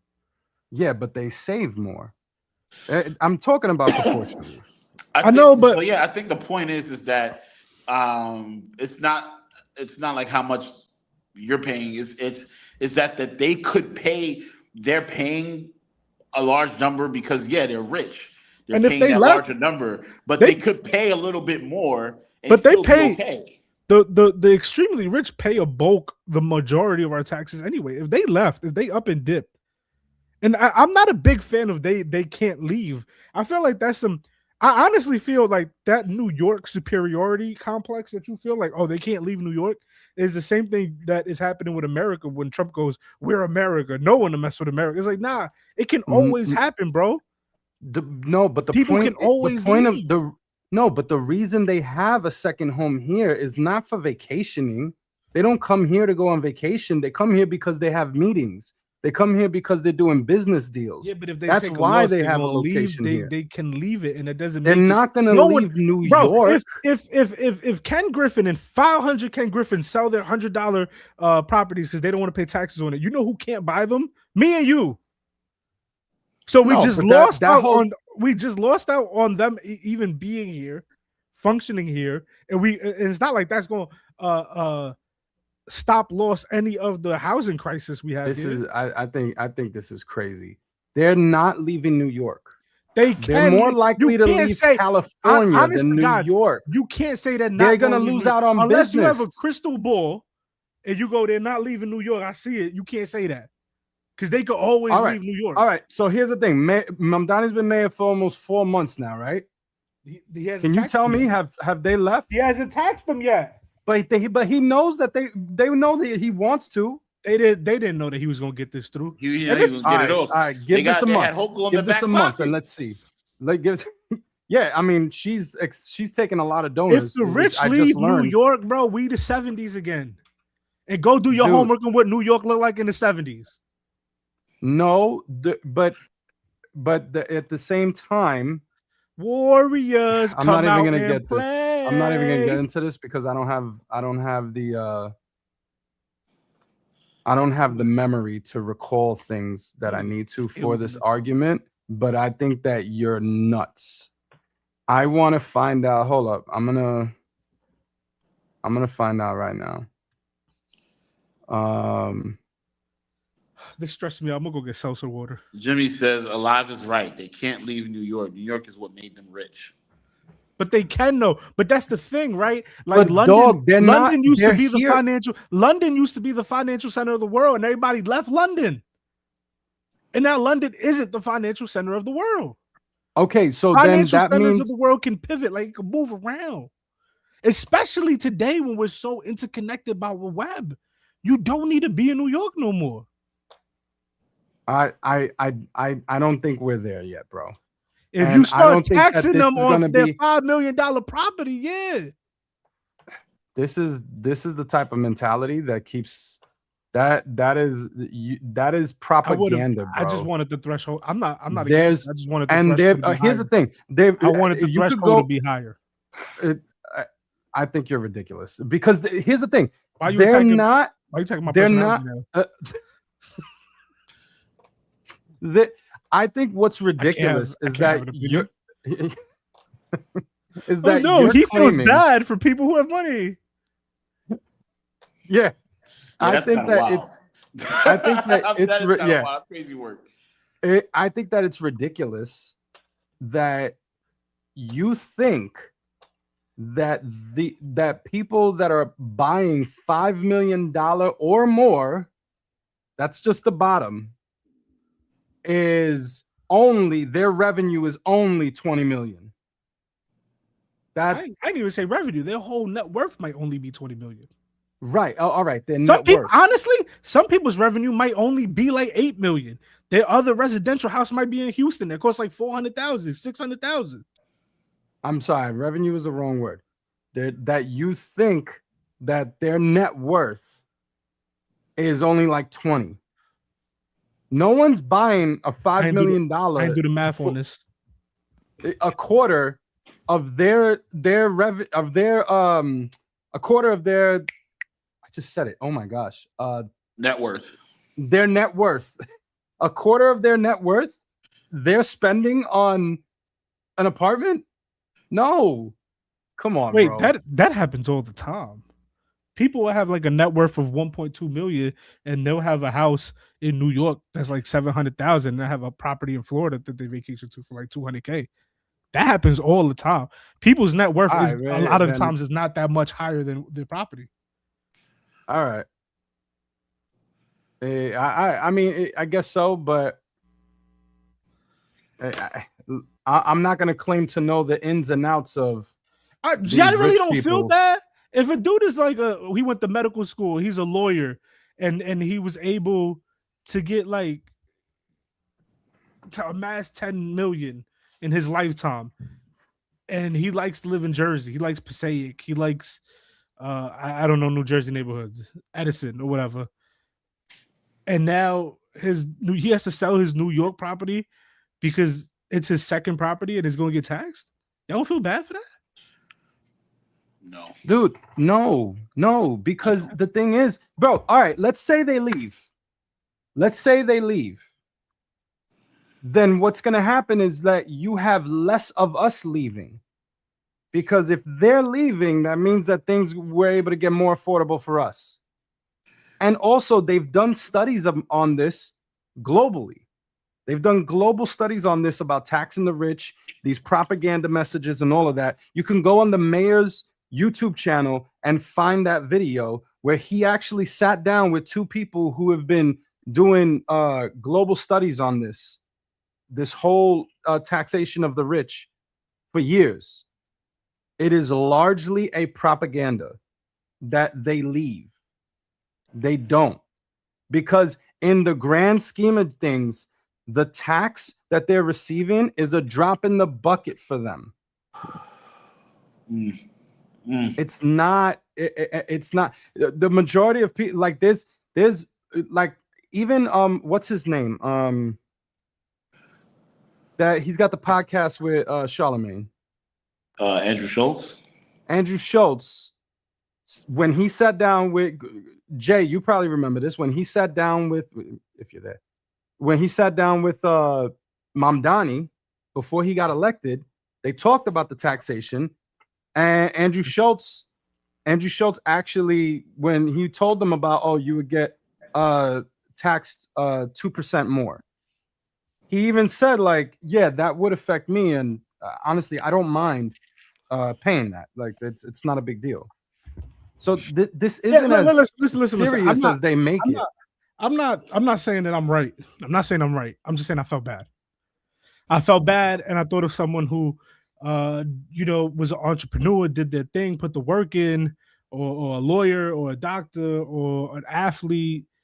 Athletes, we think of them as like rich people. They pay so much money on taxes, agents, manager fees, and they have such a limited window to earn. A lot of them go broke after they retire, and it's just like same thing with artists. I felt bad. Like because the real problem is $500 million in worth more, like $500 million net worths and more is what I meant to just say. That I feel that's who I feel is the real candidate to be taxed higher. I think below 500 million is definitely wealthy, but I don't think it's super wealthy. And I even feel that way about billionaires. I think if you have 5 billion, that's very different from the people who have 20 billion and up. That 20 billion and up is those. Now we're getting at numbers where I don't think you should be able to exist. I think at like 10, 20 billion, we should be thinking about capping your net worth. Like you shouldn't be able to have more than that. But a person who has 20 million, 30 million net worth, yeah, they could help the city with taxes, but they're not the true burden on society. And I know that my take is super incorrect if I'm supposed to be the anti-capitalist Marxist. I know I'm wrong. Like I should be championing the Mamdani thing. I'm just telling you what I felt when I first saw it. Where I was like, man, the bottom tier of the wealthy are going to pay the most for this.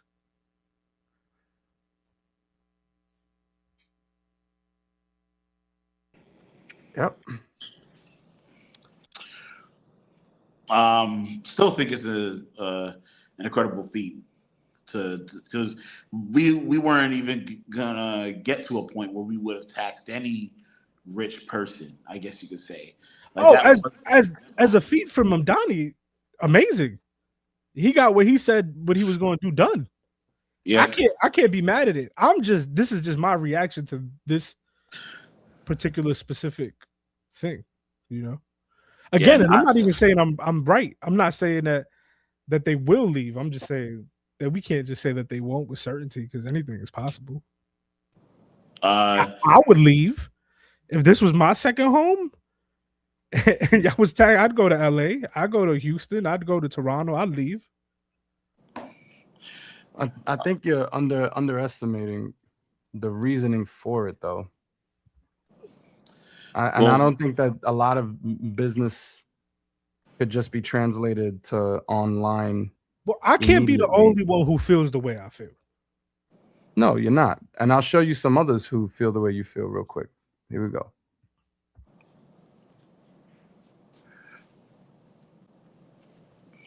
Linda Yacarina says, this is actually the scariest thing I have seen. It won't stop here. It's a nice life then. Very, very few. And that wasn't and thousands of these on X.com, the website for people with expensive condos, apparently. How does Ken Griffin, owning a $238 million condo in NYC, he only visits occasionally, harm New Yorkers exactly? He pays an extraordinary high property tax to the city for services he barely uses. Why ridicule him for this? And of course, we have Trump, who finally had to say something about his BFF. Let's take a read here. Trump says, sadly, Mayor Mamdani is destroying New York. It has no chance. The United States of America should not contribute to its failure. It will only get worse. The tax policies are so wrong. People are fleeing. They must change their ways and fast. History has proven this stuff, in quotations, just doesn't work. Thank you for your attention to this matter. So that's where we're at with the reactions here. So those are just some of the many reactions that mostly from billionaires. You mean to tell me that me and Trump are on the same side of an issue? You are. The tax. That's cool. That's good to know. It's all wrong. Yeah. I framed it differently. I play Punjabi up in the lobby. I play Punjabi. I don't like how zoomed in you are for that solo.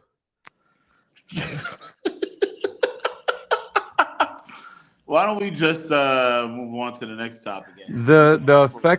Some of the affected are like, well, Martin, you didn't Jeff give an opinion. Bezos. I did. I said it was. I think it was an amazing feat for Abdani. I'm No. On the while I rich understand part. your On the rich concept, part. I'm on Joe's side with this. Okay. In terms of I think these guys can relinquish a little bit of some extra money. Here's the thing. The moment when I had an acquaintance of mine and Joe, and like I'm hearing them talk about, I guess them getting taxed or whatever the case may be, there was like, oh, me and my wife, we couldn't put on the AC at all in the summer. Meanwhile, the people in the hood have free Wi-Fi. Like when I heard him complain about that, I kind of was like, Well, you guys know that I know a lot of wealthy people, adjacently through people. Jerry close asked to a really me. great question, but I don't know the answer to it. My daughter, she's grown up with a lot of wealthy people, so me and her had this conversation, and maybe she influenced me a little bit. But I know that this was like my own opinion before we spoke. But she said something that we know of, and this is not one wealthy family. This is a bulk of them that do a lot of philanthropy in the world. And I'm talking about donating $500K to St. Jude's Hospital, soup kitchens, homeless shelters. They do that unprompted. A That bunch. they get tax write-offs for as well. I was going to say that. I mean, like, I don't know if does that take away from the act? I'm not trying to say that, but I'm also saying you can't take that away either. Do you think as many of these people would be doing that if they didn't get tax write-offs? Who cares? I mean, the kids who have cancer say Jews don't care if it's a tax write-off. They care if it's no. I completely agree, but I think you're making a moral argument that might be a little skewed if you're trying to forget about the fact they get a tax honestly, write-off. my opinion on that is, let me shut up. Go ahead. Oh, that means it was good. Well, yeah. So we were talking, and my kid said, I mean, I'll be I would honest, love to hear it. I'd love to hear it. I think they give any money to St. Jude's Hospital for cancer treatment and all of that stuff. I would love to know how that has improved them finding cures or them figuring things out or them helping the people that's there, instead of, because there's also the concept of we're going to keep giving you treatment so that way we can be able to put money in these big farmer groups and everything like that. Yeah, but that's not on the families donating. That's what happens afterwards. It's not on them. But what's concrete fact is that they get their tax write-offs from that. That's true. That's then my daughter. Fact. So then my daughter said to me, cool. Because she knows how I feel, or at least how I thought I felt. Because this whole thing made me wonder where I sit with everything. And the thing about it is that people, you start giving, and this is, I don't know, like this is what I've observed. People start giving money and then they think that they're doing something about, like I guess you're kind of doing something in some way, shape, or form, because you're investing into something that hopefully will be great. But sometimes people just want their name on the wall. Sometimes they just want to say, "Hey, I did this, and I want my name there." Like people do that not for the cure, but to have a name on the wall. Like that's what happens. Like at certain places like museums and hospitals. Like, oh, we can have the Kyle Peters Hall of bioscientific genetics or something like that. Oh, yeah, but if it helps, because I put all this money into bioscientific genetics, I should have my name on the wall. Now that has nothing to do with philanthropy. That just has everything to do with being selfish.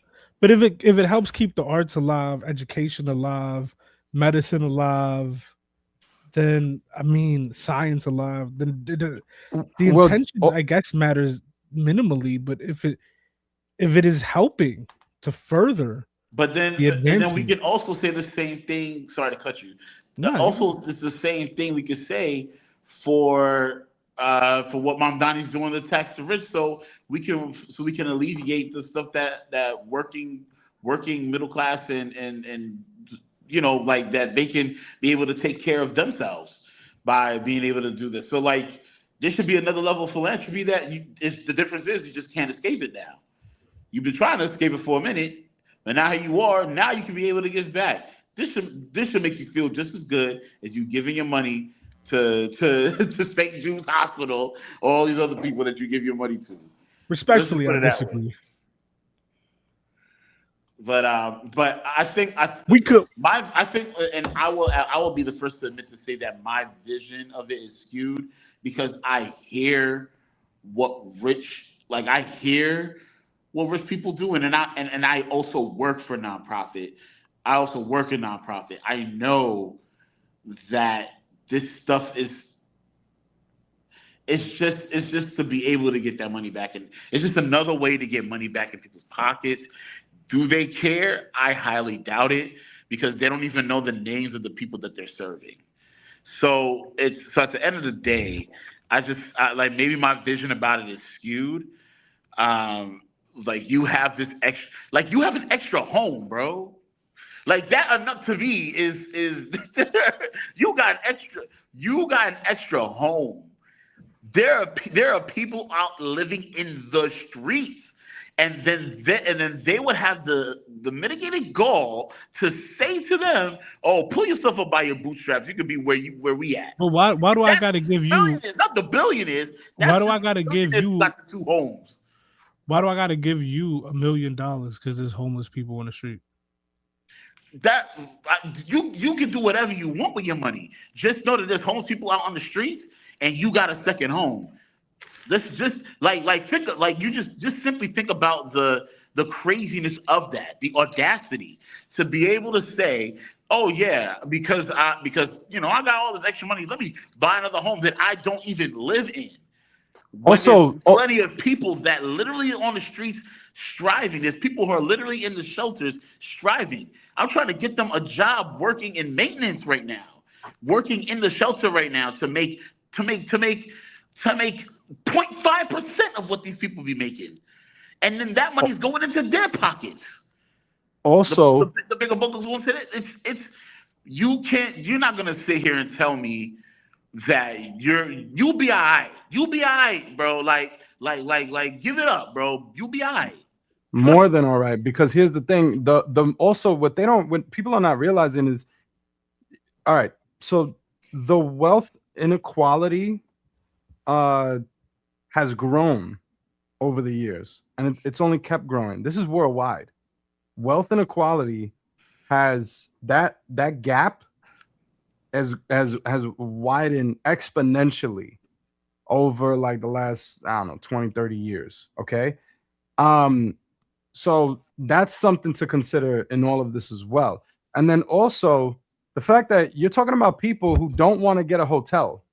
They want a place, a home that is their own, that majority of the year just sits there empty. So that's wild. I'm sorry. When they come in and do business, they don't want to get a hotel. They want a place, a living place. That's insane. It really is if you widen the scope. And then the thing that's not being considered here also is that if you are able to close that wealth inequality gap a little more, guess what? Those rich people are going to make more money because we're the consumers. If we have more money to spend, we're going to spend it. It benefits everyone in the long run. The only thing that you can really fight this on is greed. That's the only thing that you're fighting this on. And that I feel like here goes my point. It's essentially at the end of the day, how greedy are you? While I do understand you have a second home, you have the money to do that. whether it's to flex or to, I don't know, safety reasons. I don't know, whatever. I can't even think of a legitimate reason to have a second home, my guy. Like to me, I'm here trying to fight for one home, bro. I'm here trying to fight for one home, bro. Like I don't get it's like like to be humble and be able to know that you have that home is I feel like that's dope. That's amazing. You're in a level. You're at a higher level than most people can fathom. You know what I'm saying? To have your own place, and then you want to have a second one while other people out here are suffering. When you could be able to invest your money to be able to give to those people who are. It feels like being penalized for being successful enough to have a second home in New York City, though. Yeah, no, but they've been that erases the history of a lot of these people. A good amount of these people get serious tax breaks, especially with Trump in office. This last big beautiful bill gave them a huge tax break once again. You know, so and I'm paying like $22,000 a year for my 2-year-old for daycare. Does that make sense? What's the term? I can barely make it, but you're getting tax breaks. Cognitive dissonance. Yes, indeed. Like this. I understand the concept of what you're saying, Kano. Like without trying to be emotional about it, because I do think that there is some emotion behind what I'm saying, because I see what this money can do for people that are suffering. But I do understand the concept. Like, yo, you're being penalized. Like, I could do whatever I want with my money, including in buying another. I'm not saying that. I'm not saying that is wrong. Like, if you want to do that, that's fine. I also think that if you're gonna buy that other home, like, be prepared to dish up some guap too, bro. Like I'm sorry, bro. Like, be prepared, my guy. Like that. What else can I really say? And I can't wait for the gatekeepers of the millionaires, which is other working class people like myself, come in the comments and say how messed up I am, how ignorant I am, how wrong I am. Your mouth breather. I would love to know, like, bro, how much money are you getting to defend these millionaires? Please. Your shells. I would like to move on. You're about to go work at Target probably in the next few hours. You're probably gonna go and work at a nonprofit like myself in the next few hours. While these people think nothing of you, take your money, walk around in their fine house, and be like, "Oh, these people are so these people are so this and da da da da." They got their pinky out and sipping their cups. You know what I'm saying? Like, get out of here, bro. Like, you can miss me with this nonsense. You have the money to be able to buy a home and buy another home. You be able to tax them, bro. Plain and simple. Anything else, to me, is wild. I think we should move on. I think we've been on this topic for like 40 minutes. I'm sorry, because you asked for my opinion, and then I started. No, you good. I apologize. You ready to go on to the next topic? I can't wait to see the comments. Hopefully this one we don't spend that much time on. Shout out to Jerry. Look, let's just can you guys start a membership? You guys have one of the best podcasts and deserve it. That's awesome. Thank you so much for that.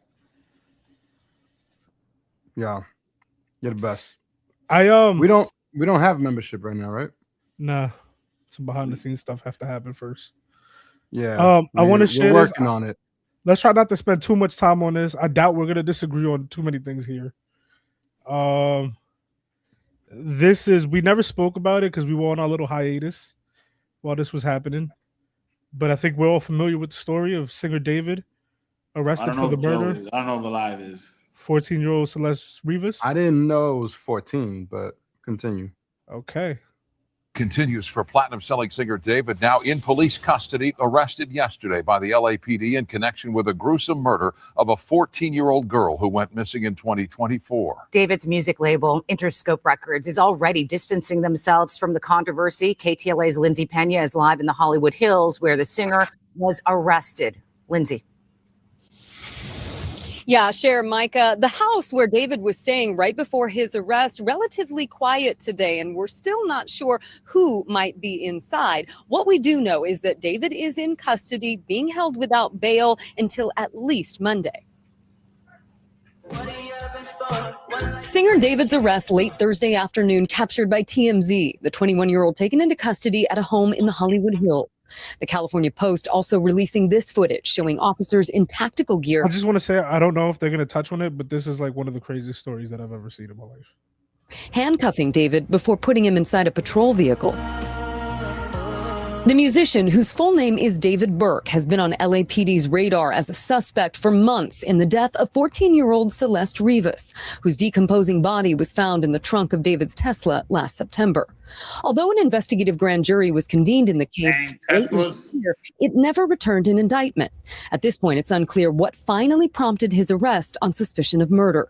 KTLA legal analyst Allison Treasel. Just because he's been arrested. They don't say it here, but supposedly he's 21 years old, and supposedly they had a relationship when she was 13.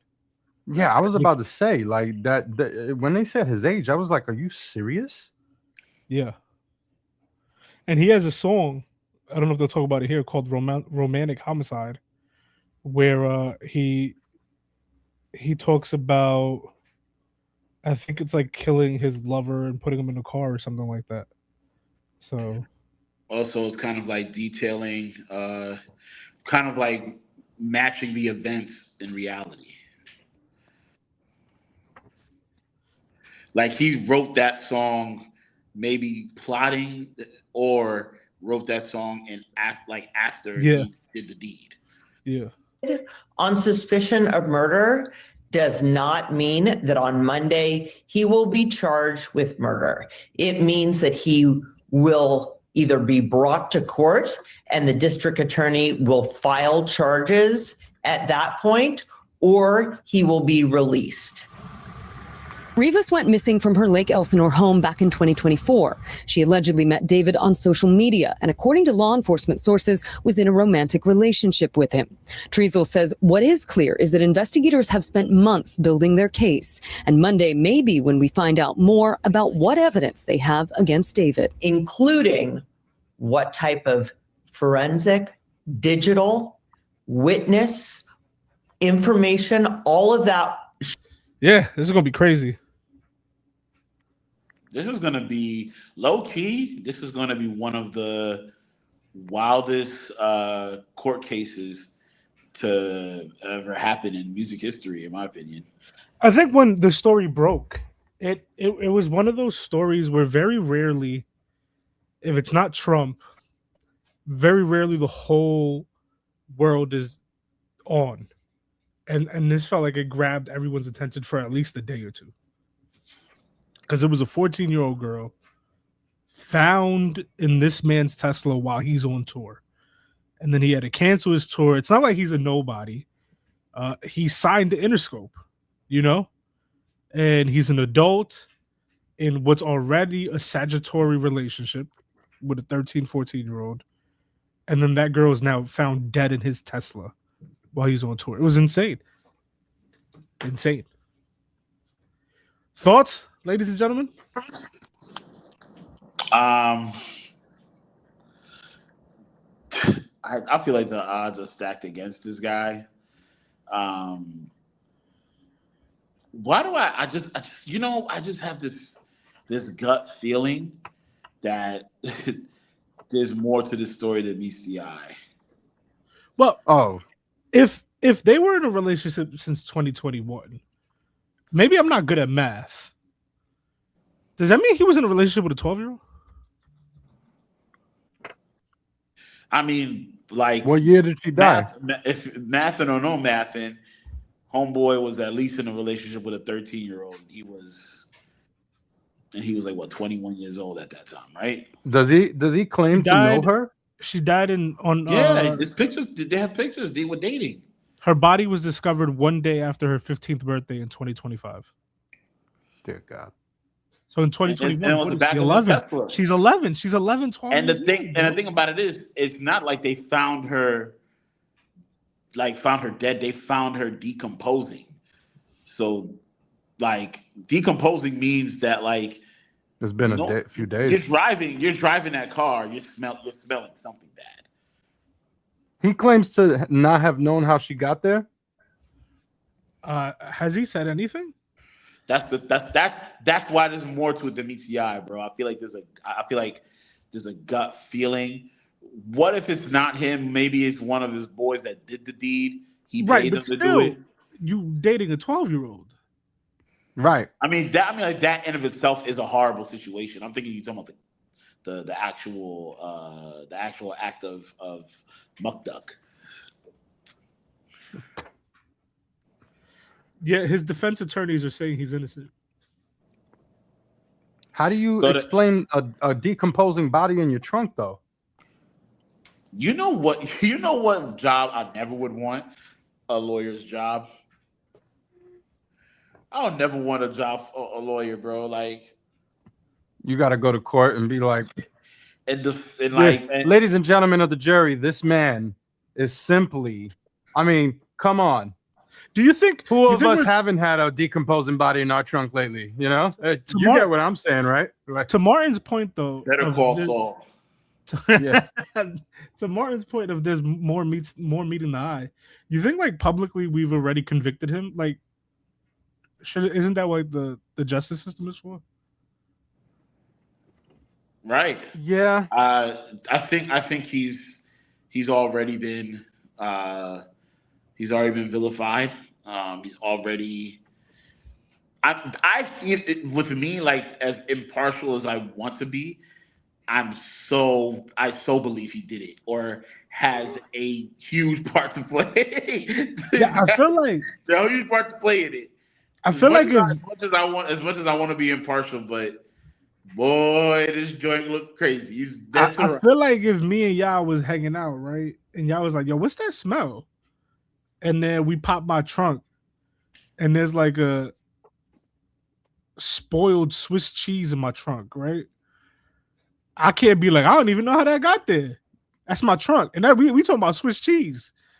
You know what I mean? Like I can't be like, I don't know. Now you up it to a dead body. It's like, bro, it's not a lot of ways things get in your trunk, bro. Like you kind of got to open. It's a Tesla. You kind of got to open the trunk to put something in the trunk. Like you do. But what if? But that's the thing. I feel like there's more to that story, bro. There's got to be more to that story. Okay, so that story. So his legal team, the only thing that has been said from his legal team is that he did not murder her and he was not the cause of her death. That's the extent of any public explanation that's been given. I really wish you could tell me then what happened. Right. Exactly. Like you got to have a reasoning for this. The authorities say her decomposed remains were found in a Tesla registered to him after it was towed. After it was towed. The car had reportedly been abandoned for some time before the discovery. She may have been dead for weeks or longer before being found. The death has been officially ruled as homicide. So yeah, it wasn't like they were rolling around and find him. So like it was registered to him, but it had been abandoned for some time before they found the body. So it's not like he was driving around with it, apparently. At least that's what I'm getting from It's still my this. car. Exactly. What did you report it missing? Stolen? It's a Tesla. And then pictures not together. A Camry. Like if it was some No girl shots he at people didn't with know, Camrys. if it was some girl he didn't know, right? And it was in his car, then maybe. But if it's someone you in pictures with that everyone knows you know, and then they're in the trunk of your car, it's kind of hard to be like, it wasn't me. Yeah. Yeah. But then there's other questions. I don't know. Like, this is why I feel like there's more to it, because it's like you left it abandoned. Were you expecting why didn't you get rid of all evidence? Why didn't you throw it in the water or compress it? You know, like what happened? Like, why is the car still there with the body decomposing? What were you thinking? What was the whole plan behind it? I do wonder.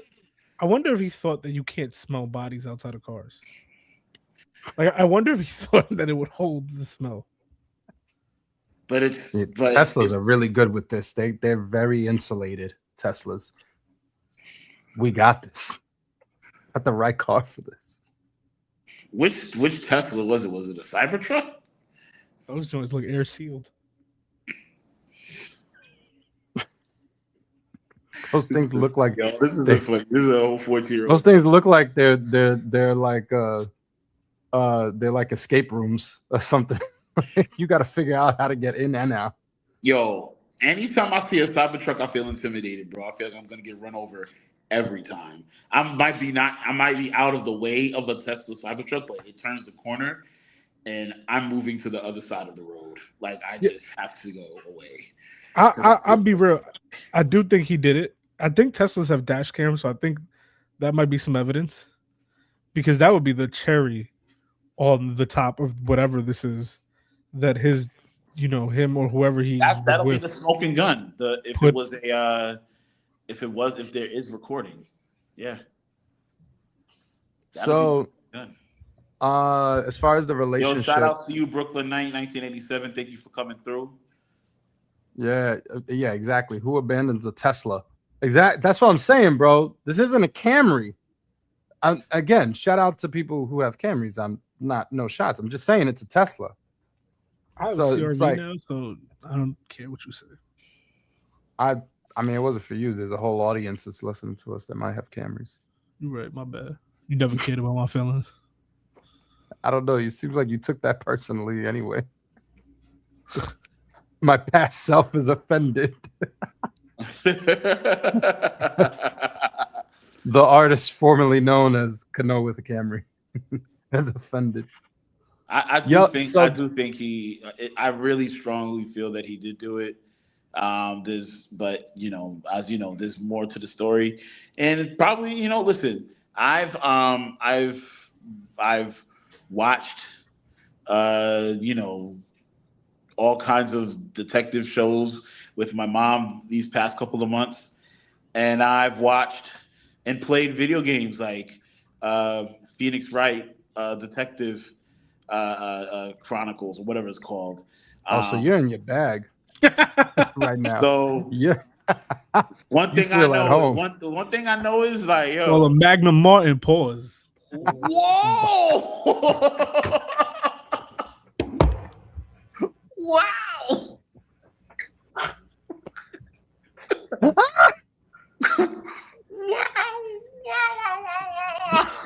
Yo, take this down. We can't be laughing like this while this joint is up. Murder investigation and witchcraft. You get it though, Magnum PI though, right? Like, you get it. Yeah, Magnum, no, 100%, bro. I mean, like, I also get the fact that it sounds like a whoa. Could have been like Kyle Matlock. Yeah. No, my bad. Martin Matlock, you know what I'm saying? That sounded fire, you know what I mean? Martin Monk. Martin Monk would have been a good one, Yeah, my fault, man. My fault. That was crazy. My son said Magnum Kyle. That's crazy, bro. But you know what? Listen, man. I just feel like you don't know until you get all the evidence and everything, and be as thorough as you can be. However, this looks like it's all him, dead to rights, bro. They gotta put how long are fingerprints on last on things? Yeah, I feel like today they last forever now. Not. They're basically frozen in time once you touch something. There's encapsulated. Did you play Connect 4 in '97? You had the red pieces. Oh, you won. You won that day. So just to give what we have so far on the evidence of some kind of relationship, it's iffy. Apparently her mother said that she had a boyfriend named David before she disappeared. There's reports that they had matching tattoos. There's some accounts say that she lived with him at one point and met him online. Well, they live together. His That's circle. not speculation. They live together. There's video and pictures of them together. Yeah, there's pictures of them. There's videos of her beefing with his neighbors. There's no question that they've had a romantic relationship. I could, So if why I am I looked not it up getting- right now, So when did their relationship start? she was beefing on. There's a camera when she's beefing with his neighbors in LA. I would like to move on from Is he this. dating though. somebody now? I think he's in jail now, right? I mean, I don't know if you guys want to keep investigating this, but I would like to move on to another topic. All right, No, it's fine. Yeah, can we just say R.I.P. Like, oh yeah, definitely. Rest in peace to her. She was. I know a lot of people blamed her and whatever. She was just a child. Kids don't make Blame a 14-year-old? Kids don't make the best decisions. Her parents filed her missing 3 times. I don't think they failed her either. They filed 3 separate missing reports. This was David being a predator and basically that's trafficking already her he across was state already lines. a predator. Like just that by itself. I'm sorry. Yeah, but people did. I mean, I don't know if that's the case now, but I did see that early on. People were blaming her for putting herself in that position because I think apparently she had been with him and she got returned back to her parents and then ran away again. yeah, there's reports that they might have started being in contact when she was around 12 or 13. That's insane. That's crazy because Dog. you can really shape a child's perspective at that age. That's crazy. Oh I'd my kill you. gosh. Oh man, I'd kill you. Yeah, I'd kill dude. you. I'm going to jail. I'm doing life. Well, happily at that point. This is going to be a wild pivot because I don't know how you guys are going to feel about this, but I saw this in the agenda that I just read, and that was me. I don't know who added it, but boy, oh boy, was this a crazy watch just now while we were talking. Please open your ears and listen to what this is. You know, he sucks dick when he was a teenager, and they was like, I seen people on the last episode was like, Cam, he was molested. He's molested. My question is this. Cameron currently is talking about Kanye West and his song Cousins about being molested by his younger cousin, where he gave his younger cousin fellatio. How are you molested if you're older than the person dick you suck? If you 14 sucking a 12-year-old dick, is that molestation? I don't get it. That's nasty. Right or wrong? Yeah, that's nasty. I don't know, because I don't want to be naive neither.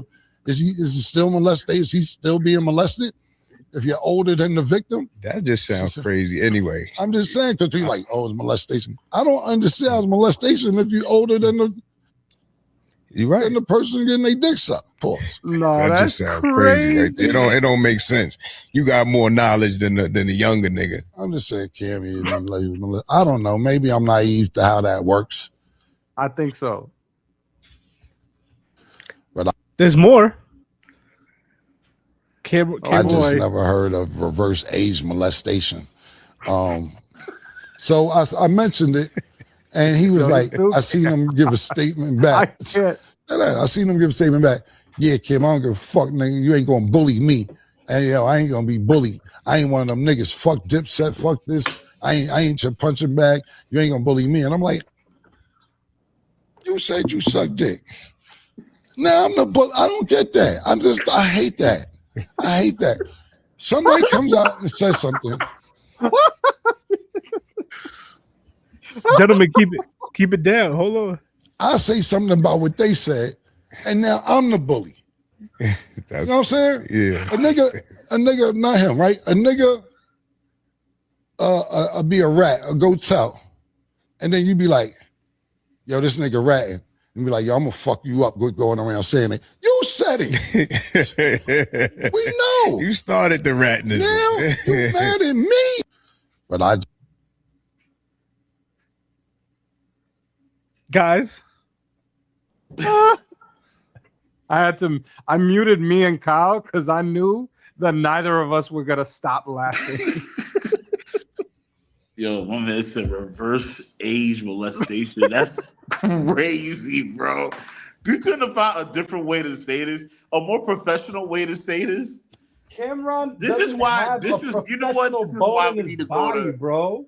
I feel like we need a class, get a certification in journalism. Like all three of us should probably go find a class in journalism, so we can like figure out like to talk about things like this because it's a sensitive topic. What about this, guys?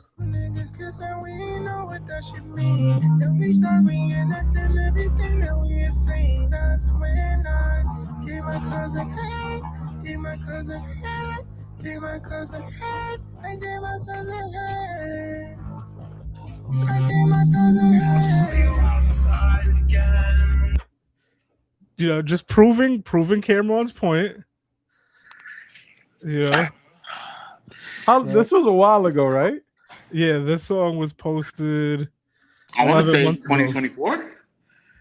Oh, maybe before that then. Yeah. Well, 2025, 2024. But yeah. I'm gonna be real with y'all. I've never said this out loud. I've never said it. You shouldn't. And no, I'm gonna try to be very sensitive about it. I don't want to make anyone feel bullied or blamed or anything, but the math of age always threw me off. Where he was like, I'm 2 years older than the cousin I did a sexual act on, and I was the one who was molested. I'm not saying it's impossible. I'm just saying I noticed it when it happened, and I was like,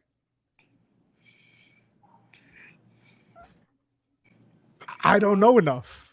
Like that's all I'm saying. Is like I need more information. Like Cameron said, I don't want to be naive either, but I'm gonna need more information on this. Like, how is this? You know, you know, I'm the one that posted this, but I still don't know how to respond to it. All right, I can respond. Oh well, go ahead. I'm sorry, I didn't know you were going to keep responding. Oh dear. I think that the reason why he says you're not going to bully me is because I feel like you're gonna. I feel like you're coming. I feel like he's coming from a point of being a bully. Like the terminology that you're using, the way it's being used, it sounds like you're trying to be take shots. Experience. Like it's like you're trying to push him around, which makes sense in some ways. But it's not. Is Kanye not the aggressor? I also think that when you put a song out like that and not expect people to question it,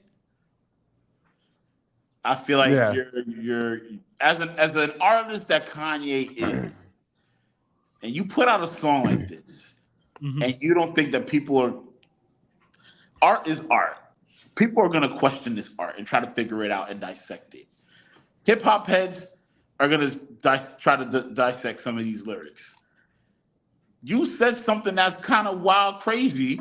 We did cover this because I'm saying, imagine being the dude in jail that's Kanye's cousin who bragged about being Kanye's cousin and be like, yeah, he's 2 years older than me, he was cool. And then Kanye just put this song out and everybody in jail just looking at you like, so you that guy, huh? Yeah, his cousin's in jail? Close, huh? Yeah, I believe so, because we was having this conversation. Nah, we cousins. Nah, we cousins. I get what you're saying, Kyle. Like you can't put art like that and be that vulnerable and not expect commentary. What I'm asking is not about Kanye or his cousin, is in general, like if you 2 years older and you the one, what's the not vulgar way to say what they saying? If you the one performing oral sex on them, right? Are you not the abuser? Like, am I ignorant here? So I don't think it's as simple as that, because we're not talking about people that have like a decade span. They have 2 year span, and that 2 years was when they were pretty young. Yeah, they were like 14 and 12, right? Something like that. Okay. Something like that. You guys are gonna look at me crazy. Okay. Or follow me. Hold on. Wait. Let me finish this because I don't want to forget. So, the age difference is, the age gap is not that big. You're not talking about anyone who's an adult either. You're talking about two minors in the situation. That's what makes it difficult to call that. Also, power dynamics are not determined by age. You know, it could very well be that Kanye is a 14-year-old shy kid and his cousin is a 12-year-old, more of a dominating type of person. I've met plenty of people that are younger than me that like are really out there, or, you know, they take charge in a situation, you know? Shut up. Don't say take charge. Not of me. I feel like Not of me. I feel like what Joe is saying was what I was gonna say, but I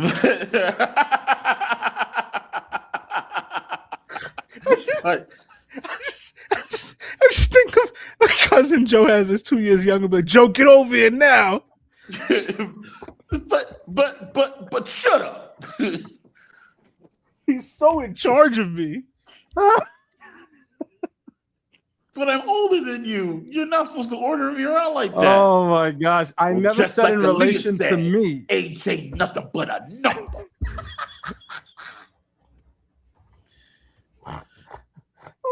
I never Now said, your I number's never, up, buddy. I never included myself in that dynamic. I just said I knew younger people that had that character, that personality. That's it. Y'all are wilding right now. All right, so here's okay. So I was watching King of Queens. There's this episode. There's an episode where Doug, the main character show, his wife, Carrie, I think her name is. She's working at a law firm, and one of the executive people was like, "Oh, my son is coming to visit for a couple of days. Need somebody to babysit the son." She babysits the son. The son is like what? Literally like maybe 5-6 years old. He basically, she's trying to play trains, playing toys with him. He basically goes and grabs her boobs. Yo, the 90s was different, man. He grabs her boob, and they were like, she was like, "Whoa, like, buddy, chill out." And he just kept on grabbing them. And like that was basically like her few days. It's just this kid he kept on grabbing her chest over and over and over again, but we come to find out the kid knows that you can't go to the executive and say these things, so you're trapped. You're trapped with him and her, and that's it. She can't run away to the guy and be like, "Yo, your son is grabbing my chest right now." And whatever. You can't accuse the son, because she probably could get fired. So she knows that she's in this conundrum. He knows that she's in this conundrum. Like, so that's like literally sexual harassment with a young child. And that's basically what she was trying to explain to Doug, but Doug had his own issues, right? But I'm not talking about Doug, I'm talking about her. Like, that's a great example. That is that's wild. That was on UPN, but that is an amazing example. That he, that could happen. That could happen as something as innocent, because he's a child and he's exploring, I guess. And then he's grabbing on boobs, whatever. This whole thing with cousins 2 years younger, I don't think an age is a hindrance here. Like, I really don't think that's the issue here. No, that was really well put. Especially when Whatever it's it only is, 2 it's years. his experience, just like how it's Carrie's experience. And here is Cameron coming out of nowhere. Like what? Like I don't even didn't see the whole episode. I don't know why this conversation came up again, but he's basically Kanye is like, yo, stop making fun of me for what happened to me. I was vulnerable in my life. Stop bullying me. Leave me alone. He's like, what do you mean, like, leave you alone? I'm trying to find out. But yeah, you on your podcast, like, kind of. Yeah, he's being facetious. He's like absolutely. the language. I don't know if he's being facetious though. I think a lot of people. I think we have had a lot of growth as individuals. I think 10 years ago we would have had a field day with this whole topic in a very different way. And Right, I feel and like Cameron's that's where Cam older is than stuck. us. I feel like that's Cam where is Cam older. stuck at. Yeah. And as someone that's an old head, like, it's true. Yeah. I ain't gonna hold you. I feel like it's because I got y'all as friends that I've been kind of forced to grow here because this was still hilarious to me watching it. I was like, man, this is really funny, and boy, do I have some jokes. And y'all know me because one of y'all was like, then don't say it because y'all knew that it could have went in a different direction. But that's cool. I got one more thing here. I don't know if y'all want to go into something else, but we never spoke about the Pete Hegseth. Oh yeah. Fake Yeah. Bible thing. I don't know if Yes. Martin is there, but I'll just play it just anyway. Everybody, I've been hearing from a lot of people today about Pete Hegseth, the Secretary of the Department of Defense, quoting a fake Bible passage from the movie Pulp Fiction. And I thought I'd share just a couple of thoughts on that. To begin, if you were not aware, Hegseth said he wanted to share this prayer that had been given to him by this particular military unit that had been adapted to resonate with their particular mission. And he said it is based on Ezekiel 25:17. And he said this with a bit of a smirk on his face. And there was a bit of a chuckle from the audience. I think he knew exactly where this came from. So for those folks who think he just ignorantly cited a line from Pulp Fiction thinking it was actually from the Bible, I don't think that's true at all. But this is a line that was written by the creators of the movie based on Ezekiel 25:17 to be put into the mouth of a hitman, basically, to perform right before he murders a guy. And the rhetorical impact is very clearly one, to make it sound really badass, but also to give this character a sense of kind of self-rationalization based on the notion that he's carrying out God's vengeance. And for a military unit to adopt that fake Bible passage as a prayer kind of feels like it is using this bit of performative badassery to validate and authorize killing people. And this is a unit that's tasked with protecting downed pilots. It's obviously a righteous mission. That's a good thing. It doesn't have to involve quoting fake Bible passages to make you feel really badass right before you kill people. And we also recently had Speaker Mike Johnson criticize the Pope and defend the war in Iran after the Pope said that God won't hear the prayers of those who wage war. And Speaker Johnson was basically like, maybe the Pope needs to learn about just war theory. And the Pope knows about just war theory. It's Speaker Johnson who needs to learn about just war theory, because just war theory is about defensive war. And that's not in any way, shape, or form whatsoever what the war in Iran is. The war in Iran is something that Trump instigated. And while there have been numerous attempts to try to rationalize it, and Speaker Johnson provides his own, saying this is the #1 funder of terrorism in the world, so we've probably protected millions and millions of lives. That's not. Should I keep going? Yeah, it's only a little more.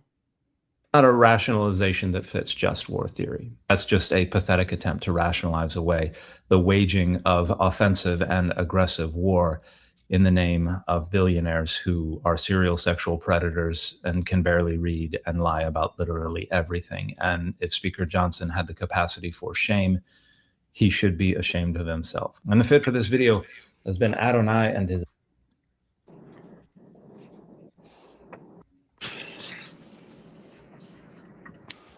How do we feel, ladies and gentlemen? I was trying to find the actual verse of Ezekiel 25:17 to hear what it really said. He didn't even quote it though. He didn't quote. Well, what did he say? I don't remember. I know it's from Pulp Fiction, but I just don't remember the entire quote. I don't know. I actually haven't watched what he said. I will carry out great vengeance on them and punish them in my wrath. Then they will know that I am the Lord when I take vengeance on them. That's the NIV though? What's like KJV? Or what is it that Pete Hegseth said? Which leads me finally to a prayer. Can you guys see this? Yeah. I'll read, which was also handed to me a couple of days ago, delivered from the lead mission planner of Sandy 1. Sandy 1 were the A-10s that were a part of the daylight rescue mission of 44 Alpha, Dude 44 Alpha out of Iran. And if you know anything about Sandys, their job is to bring those A-10s and put them in between the enemy and that down pilot. And so their job is to literally sacrifice themselves for someone else. And in Iran, in contested territory, that's exactly what they did. They call it CSAR 25:17, which I think is meant to reflect Ezekiel 25:17. Well, there's this passage I got memorized, sort of fits this occasion. Ezekiel 25:17. The path of the downed aviator. The path of the righteous man is beset on all sides. And is beset on all sides. By the iniquities of the selfish and the tyranny of evil men. It's by the iniquities of the selfish tyranny of evil men. And I will strike down upon thee with great vengeance and furious anger. Great vengeance and furious anger. For those who attempt to capture and destroy my brother. Those who attempt to poison and destroy my brother. And you will know my call sign. And you will know my name is Sandy 1. Is the Lord. When I lay my vengeance. When I lay my vengeance upon thee. And amen. So this prayer was recited by Sandy 1, which is one of the Sandys. Now how do we feel? So he was saying that this prayer was recited by them. So he's not saying that like he this is something that they handed him, that unit handed him for him to be like, hey, this is what we recited. He also said based on Ezekiel, not Ezekiel. Yeah. So it doesn't seem like this was necessarily from him. Far be it from me to defend this man at all. Well, I mean, wherever and whenever we could drag him through the mud, I would like to, personally. Well, maybe not. I'm not saying that I personally am going to drag him through the mud, for clarification. However, if I saw that happening, it may bring some joy to me. But yeah, no, this is I don't know if this is like exactly, from Hegseth. It's not a quote. It's not a word by word thing of this. It talks about vengeance and stuff like that in Ezekiel 25:17. It definitely does say that. But not about capturing and subduing and all these other things that they're saying beforehand. I guess that's just creative licensing. And it is definitely a direct quote from Pulp Fiction. Pulp Fiction. That's definitely a direct quote. So the question is, did he know that? Did Pete Hegseth know that? I think he does. I think you could tell that he does know that it's maybe not that it's Pulp Fiction, but I think you could tell that he knows it's not a direct Bible verse, because clearly he says, and I think there's a point where he goes, I, the Sandys, right? Like Sandys are not going to be in the Bible. Right. I do think. And again, it seems like he was handed this. Like it wasn't like this was from, all right, I'm going to lead us in a prayer right now. Yeah. And I think this happens a lot too. I feel like I get it. We're in this ideological war, I guess, in this country where like these guys I'm listening. I'm gonna be right. Where these guys aren't, you know, the ideal leaders, and we're gonna push back on everything they do. But sometimes we make a funk where there shouldn't be one. And I do think this is one of those situations where we were so quick to, you know, like one thing that was wrong is Trump making himself Jesus. Like that was crazy. And then running back and saying that he was just a doctor, like, you know, or like, you know, what was said earlier, you know, Mike Johnson and JD Vance criticizing the Pope and tell him he should learn just war theory when they're the ones manipulating the definition of just war, right?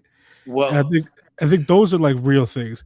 I think this one specifically was like in the same vein, but I don't think this was that bad. Well, one thing I do want to point out is maybe the quote was wrong. We can talk semantics all we want about where this quote came from, and if Pete Hegseth was just watching a clip from Pulp Fiction. Two things. Actually, there's two things that I can extract from this. Number one, they have been utilizing Jesus, Scripture, Christianity as a whole to justify this war in Iran. Like to make people say that it's more than just a regular war. This is God's war. God wanted it to be this way. And here's the scriptures to prove the fact that this war is important. And this is what Pete has been running on in terms of like justifying this war. He's been using these scriptures, things that's going to connect to Christians to make it feel like this is a crusade more than it is a regular war. So that's number one thing that I can extrapolate from this. That is kind of wrong. That's wrong. Like you don't like as somebody who that's like trying to figure out his viewpoints on religion and God. I was a Christian for quite some time, and one thing I can know for sure is that you don't use the scriptures in that way, right? So that by itself is one thing. The second thing is the fact that he can dupe people into thinking that this is a direct quote from the Bible, or this is a prayer that has been inspired by Ezekiel 25:17. Because there's a lot of people who do not read their Bible. Like there's a lot of Christians out there that say that they're Christians and have not opened up the book and actually read this joint spiritually and just physically read the words, right? So a really great example is I was watching the Cam Newton show, and they had Kevin on stage, and Kevin on stage was saying that like on the pulpit they were saying that drinking is wrong, right? Drinking is a sin. So he lived his whole life up until he started doing the YouTube stuff. He was like that drinking was a sin. If I drink, I am gonna go to hell. That was his thought process until he saw his grandmother with alcohol by her TV, and then went to his aunt's house, who's also a preacher, and there was like liquor or wine or whatever in her fridge or something like that, and he was like, "Yo, I thought that drinking is the sin," and then they kind of was like, "Well, it's not really drinking; it's drunkenness that's the sin. We just say that on the pulpit." So you guys, so those people won't get into the habit of drinking, so they don't get drunk. So it's kind of like he's like, yo, this whole time I've been thinking this way. In my head, I'm like, yo, Kev, though, you had the Bible your whole life. You never thought to crack open the Bible to see if what they were saying was true. So there's also that concept that I get from the Pete Hegseth thing as well. It's a matter of like, are we going to keep following along with what Pete Hegseth is saying, or are we going to crack open our Bibles and actually read it so we can combat against it? Like, it takes a simple scripture, like literally, you take the scripture. They were not talking about they were talking about war, yes, but this wasn't a war of Iran. This is the Philistines and Ammon and all these other things that's in that was in that whole chapter. You have to read the whole chapter in order to understand what Ezekiel 25 was about. So in my mind, those are the two things that I would like to extrapolate from like that. That is 110% wrong with Pete Hegseth. And that's it. That's all I want to say. Yeah, I guess that's true that unless we all do, because we live in this world where we all do these like reaction videos and offer commentary, maybe people would have thought that this was, and we don't know if he thought this was a real Bible verse. So I guess that part is true. I don't have too much to add. So unless Alive comes through, yeah. I don't know if he has anything he wanted to add. There is one thing I did want to go over. Jay, I wanted to ask, could you finish? Because I realized that there was a little bit left there that he was talking. Could you finish it? Yeah, that's sure. To all Sandys, all the you got it, Jarvis. Those A-10 crews prior to all CSAR missions, but especially this CSAR mission that happened in real time. Okay. Oh, it says Ezekiel actually reads, and I will execute great vengeance upon them with furious rebukes. This just reminds me of the Big L Shaheem, and I will execute great vengeance with furious anger. You know what I'm talking about? Yeah. And they shall know that I am the Lord when I shall lay my vengeance upon them. I mean, it is about the same. I mean, look, they give a lot of Pulp Fiction did modify it though. That's why you know it's from Wow. That's one of the most iconic scenes in film history. That whole quote plus the shooting. Yeah, but they modified it for the movie, so that's why it's a specific thing. I just wanted to see. I was saying that because I wanted to see if maybe there was some type of approval that he was giving, you know, after he had said that. But yeah, I mean, it seemed like, here's the thing though.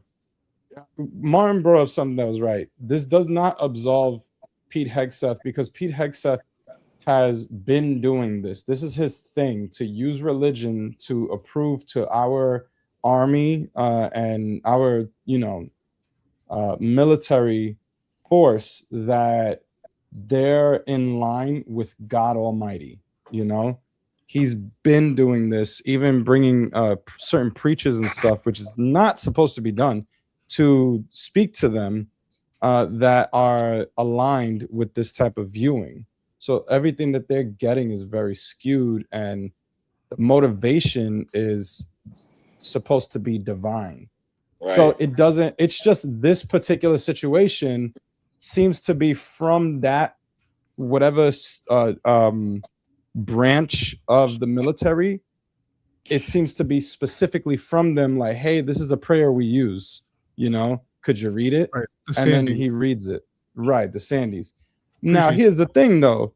Did they get motivated to use that from the likes of Pete Hegseth? Has there been influence from since the start of this war, where this is now their motto, essentially, or something, because they've been motivated by the leader of the Department of War? So, I don't know. Something to think about. Anyway, keep going. Keep going. I'm getting ready for work. That's why, but I'm here. Okay, well, I actually think we're wrapping this up. Just one last thing. I wanted us to look at this. I can intro this with the Idris Elba thing and Drew Barrymore pouring into the Idris Elba. So, as you guys know, there has been this long-standing debate as to whether or not, two things, as to whether or not there should be a black 007. And if there was a black 007, who would be the person to play? Who would be the first black 007, right? And word has been coming up that Idris Elba should be that 007. And I wanted, and we could play it right here. This is where Drew Barrymore kind of like really kind of laid it on thick to Idris Elba, and we could play it. What can you, if anything, say about? No, let me throw the question out to you guys. All right, if you are of the sorry, I wish Alive was here. This is his wheelhouse. But continue. Got it. Agreement that you think that I should play it. Can you ask yourselves why and really answer why you think I should play it? Tell me why. That is a great question. That's the best question. You want to go first? For me, the great art of art itself is being this beautiful hybrid model that has utter cohesion. Can you be strong and charming and sexy and seem like a friend, be intimidating? How many characteristics can one person embody but be utterly unique at the same time? You are that. That's extremely articulate because she's a lot smarter than me. I was just going to say because you're handsome and cool. In English. For me, it's you. Undoubtedly. It's also, there's another characteristic that you don't embody, which for me is my number one, I gotta go characteristic, which is smug. I fucking hate smug more than anything in the world. And you don't carry that. And yet you have every confidence and capability in the world, but you're devoid of the one that alienates people I feel the most. I like people who bring people in. I do not want to be pushed away and sit there and think I have to like this. Bring me in. You bring people in. And you're not desperate or pandering whatsoever. Conversation. What can you, if anything? It's only one slide? Yeah, it's just that one slide. That's it. Real short. Alive is back, I hope. So what are your thoughts on this? So, okay, matter of fact, I'll predicate that with a question, with a question or two questions. Number one, should there be a black 007? Should we just keep it white and right? And the second question is, if you do believe there should be a black 007, who do you think that black 007 should be? So for me, I definitely think there should be. I think the only requirement for me of 007 is that he's, a UK guy, like he's British, or England, whatever, that's, to me, that's the only requirement, because that's it's so core to, because there was a lot of people that were talking about like American actors playing 007. And a lot of them shut it down because it's like, nah, that's their thing, And I highly agree with that. So I think it should stay in the confines of that. But besides that, yeah, there should be a black 007. And I think Idris Elba, I don't think you get any more perfect than Idris Elba. That I agree. Did you hear me? Yeah, I heard everything you said. I 100% agree with what you said.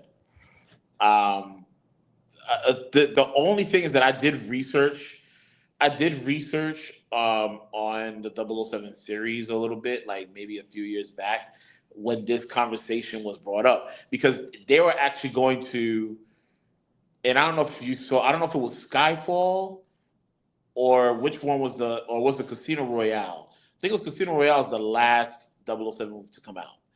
And they had a black woman kind of play the sidekick role to what's this guy's name? Brian Craig's version of 007. And they were hinting at the fact that this black, I forgot who the actor was, but she was supposed to kind of be the person to take on the mantle of 007. Like they were kind of hinting at that. I don't know if people remember that. And that was like a huge viral moment at the time. So I went on research and I was like, can't like people are going hard saying like this should not be a black 007, it should not be a female 007. It's her.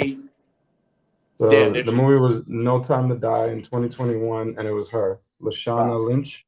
There we go. So they were saying that it should be this Lashana Lynch character. So the question lies, could there even be, because 007 is a code name and anybody could take on the mantle of that code name. So why is it that people are going so hard that it shouldn't be a black or a woman, a black person or a woman? And one of the things that they said is that like the 007 is usually coming from like certain neighborhoods within the UK, and not to say that there's no black population in those areas, but they're mainly white, and the author of the 007 books always put into perspective that this is a white guy, not a black guy. But in my mind, I'm thinking it's time for him to expound on that and kind of experiment on that, because things have changed. It's now 2025. I think at the time I was reading it was 2025 or 2024, and I'm pretty sure there's a black population that has grown within these neighborhoods now. So I'm sure that we can make this a black person. It could be a woman. So there's that. As for the person that should be, it just makes so much sense for it to be Idris Elba, bro. Like he's at the right age. He has a distinguished air about him. And another thing, y'all, white people can hate me all they want. Black people are much more flyer than y'all. All right? He gonna wear the heck out of them tuxedos. He gonna wear the heck out of whatever clothes you want him to wear. Brian Craig was like the coolest looking 007 with different outfits that he had on. Idris Elba's gonna kill it. Trust and believe he's gonna kill it. Because black people kill it, bro. Every time. Every time. So Idris Elba being that guy is gonna be him. And there's literally skits about him curing cancer and knowing how to make a macchiato. Like there's like literally a skit out there. I'm Idris Elba. I'm gonna do this, and I'll just do, and he does it. He does, like, people look at him weird that he's there. Why is he there? It's because he's Idris Elba. That's why he's there. You know what I'm saying? And the guy is a DJ, a rapper, an actor. I think there's other things that he is that we don't even know about. He's the right guy for the job. Come on, guys. Stop playing. What do you think, Kano? So I'm a casual fan, and as a casual, and this is what I enjoy, and I try not to get too deep into other art because I can't do this with hip hop. I'm super rigid and very, traditional hip hop head. So like, if this was something to do with that, maybe I wouldn't have this thought.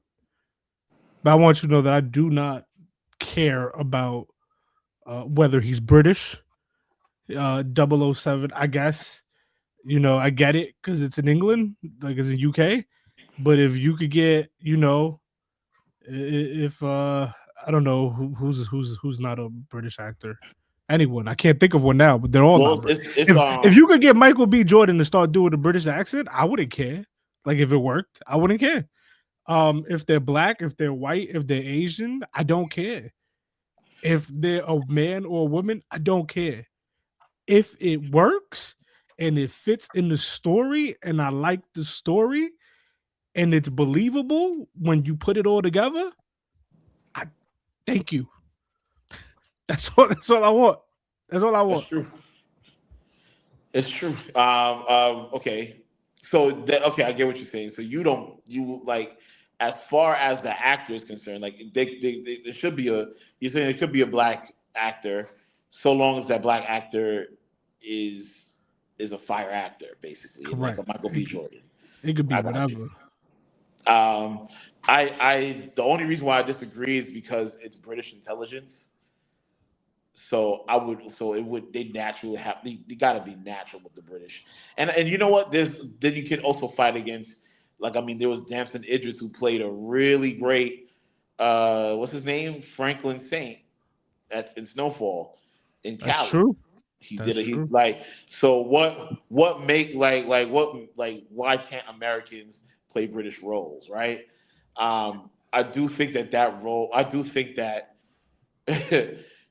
sometimes you want to spoon feed a little bit at a time. We're making the 007 black. Now we're making them a black American. I feel like the UK is gonna have their panties in a bunch with that one. But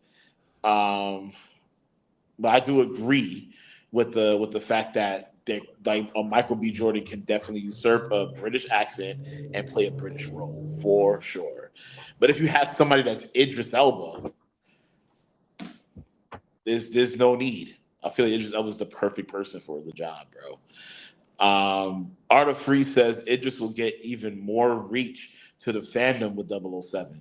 He'll expand the fan base of the 007 franchise purely because of resume and his followers. It's true. The 007 could add greatness to his legacy. It is 100 like this. I mean, this already. Also, Jerry said a black 007 with an English accent. I agree. Yeah, that's an amazing concept. Just Art of Free also said we definitely need a black 007. like 100. Like, I think that there's already fans that are black that follow 007 from the beginning till now. You know what I'm saying? So I remember a friend, an old friend of mine whose father had all the DVDs of every single 007, black father. I'm sure he'll be so happy if there was like a black version of 007 to come in. It just solidifies it more, especially in these times where things are super polarizing. What if it's like man's them getting the peas, bruv? What if it's that though? Yo, now if it's that'd be crazy, bro. Quiet still, fam. We need to get somebody that can relate to these people on the streets. That's hysterical. We can't get no white 007 to talk about get the roads, man, bro. Get the peas. We need somebody black, man. We need a black man.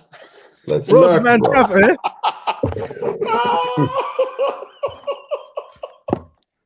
You feel me, bruv? Oh my god. You feel me, bro? Yeah, mom. You feel me, mom? No, that is hilarious. If they literally changed 007 to like Top Boy, They literally get all the actors from Top Boy. I would be upset. I'm gonna wet you, bruv. Side note, that's one of the few things Drake has ever done for the culture. Oh man, we didn't do the Drake thing. Top Boy. Oh, we didn't talk about Drake. Yo, I'm so excited. I don't care about none of y'all. I don't care about all y'all Drake Kendrick fans. Oh man, we didn't talk about it, but that Iceman is coming, bro. The Iceman is coming. He's really out here. He's paying people to start talking about it and saying how hip hop is lost without Drake. Why don't we cover it real quick? I know it's just for the clips and stuff. You already know, like it might be something. Well, I also thought that the Eminem thing would be because Eminem stuff always does numbers on our channel. The only thing that I want to acknowledge is what Drew Barrymore said was like beautiful. You know, like it didn't seem like it seemed so like authentic. You know, like everything that she brought up and stuff like really uplifting him down to his character. And everything it felt very real. It felt very real. Yeah. Actually, it's funny because she said you don't pander, and that did not feel like pandering at all. Exactly. Yeah. It was We shouldn't. Yeah, I'm sorry. I was trying to get the question out that I completely forgot to acknowledge Drew Barrymore's statement. Guys, Iceman loading. Iceman is loaded, bro. It's coming through soon. Are you guys ready? You know, people saying hip hop is about to be back when Iceman dropped. Hip hop is dead. Now Iceman dropping is going to be, hip hop's going to be back on top. How do y'all feel about that? About Iceman in general, or just what I just said? No. He just- Wait. I thought this was a I just saw video. this. I just saw First this. of all, Hold on. First of all, what? Rob, yo, if there's anybody glazing Drake right Oh now, wow, you're not even gonna let him get it off. Let him get it off. Reveal anything. But You I will already say got this it though. off. Pause.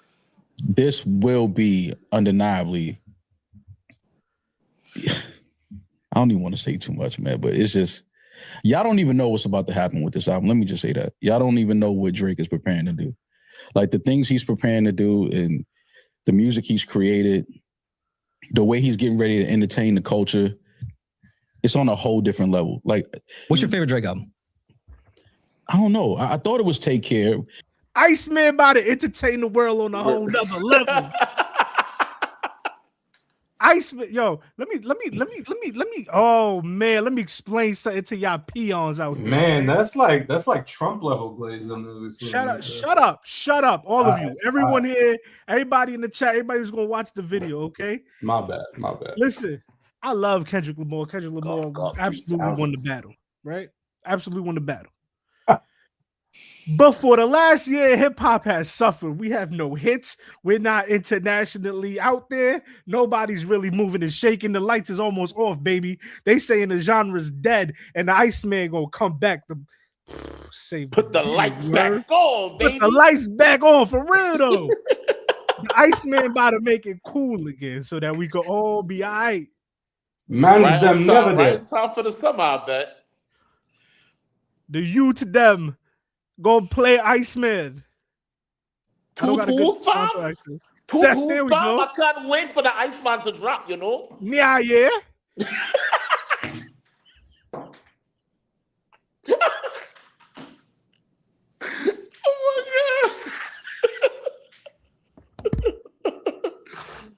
Yeah. Nah, but for real though, I'm very excited, bro. I think Drake is amazing, and I don't care. I don't care how the world feels, man. Unfortunately, he lost that battle. I don't know why he thought he could go against Kenny.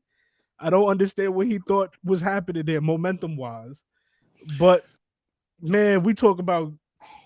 I don't want to say greatest rapper of all time because you know the ghostwriter allegations. But if we're talking about like tools, fam? best hit maker, it's him and Jay. Best hit makers is him and Jay, and I might gotta go with him. Oh, if there was a versus between Jay, I feel like we spoke about this between Jay and Drake, who would win a versus. But that's a crazy term. Anytime somebody says you don't even know what Drake is about to do next, I go to sleep. Yo, Art of Free, you're hilarious. Man, loading. Y'all not ready. Am I excited? So this is what I think. I think that he is gonna be. So number one, I feel like it's a lie to say that hip hop was dead while Drake wasn't around. First of all, Drake was around. He was making numbers. So that in of itself was a lie. Like he was doing just fine with Nokia. He was doing just fine with all the other. I forgot the name of the 60 songs we love or something like that. Like he already was making numbers with these records. Then What Did I Miss came out. He was making numbers on that. I don't know if he was number one, but he was making numbers on that. And when Drake was supposedly not around, which isn't true, Kendrick had Luther, and Luther was on for weeks on end. He had a sold out stadium Can you see tour. this? This is Claude. Can you see it? Yeah. Go ahead, keep talking. I want the world to see what I'm typing though. We had a sold out tour. We've had other rappers get on the charts. The Fall Off came out, and as much as we was like poo-pooing on that album, you read that? It was so many hits. Read the question I'm asking. Did hip hop fall off the Drake?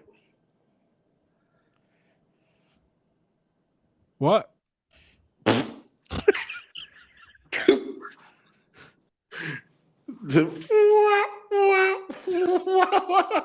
Okay.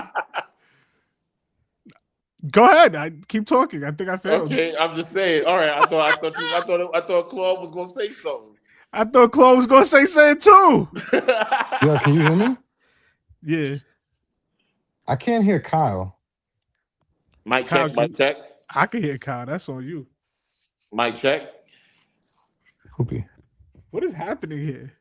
I don't know, but all I'm saying is that Drake is.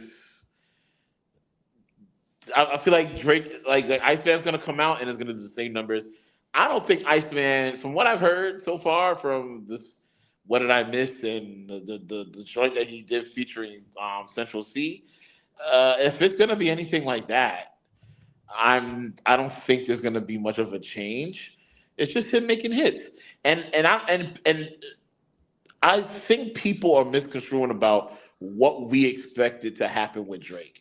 As a person who was a Kendrick fan and was thinking that Drake was going to win, then end up being surprised, flat out surprised by the performance that Kendrick did, I still knew that Drake was going to come out of this and still make hits. He embarrassed himself with that stupid lawsuit, but he still was gonna make hits. Do you see the diehard fans that glaze him every day? He was going to continue to he has a cult following that alone.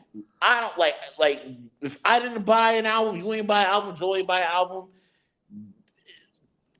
Drake don't ever have to worry because he has probably 1 million fans that's going to buy his album the first day. Cop the CD version, cop the vinyl, all Claude of that. Claude doesn't think so, so I don't want to use it as a reference. So I'm dead. So all I'm saying is that all I'm saying is that it's not gonna be. I'm not surprised. Iceman's gonna do the same kind of numbers that all of his previous albums is gonna do. It's probably gonna do way more because all his Drake fans miss him. And that's that. But hip hop was never dead. I wanted to be clear, like hip hop was never dead. It was never dead. Okay, all right, my bad. I apologize. Nah, Jerry, you know a lot. You said have a good tour at work. You know what he does. You know this man. Yeah, I thought that was crazy too. You know this man. It's all right, bro. You can keep yourself secret. I ain't gonna hate. I love what you're doing. I love the support. That's all that I am really happy about, and I'm happy that you genuinely love the content, regardless if you know Joe. Regardless if you know Joe. But yeah. That's where I'm at with it. Iceman coming out. I am gonna listen to it. I'm not a Kendrick. I'm not such a Kendrick fan that Kendrick Glazer that I'm not gonna listen to a Drake. You know album. that's the new generation though, right? Just because they think Kendrick won, they can't even listen to Drake. That's crazy. Yeah, that's so stupid. But y'all gonna eat y'all words, man. This is gonna be the best hip hop album of the year. It's gonna be better than The Fall Off. It's gonna be better than GNX. It's gonna be better than the Wale album. It's gonna be better than everything and anybody because he's had a year and change to just be in album mode. And I don't even think he cares about the hits anymore. He wants to do the legacy thing. And if y'all remember on one of those songs, he he didn't have the momentum in the battle at that point, and it was over because of how it started. But Family Matters, man, that was a song that he put his foot in, you know.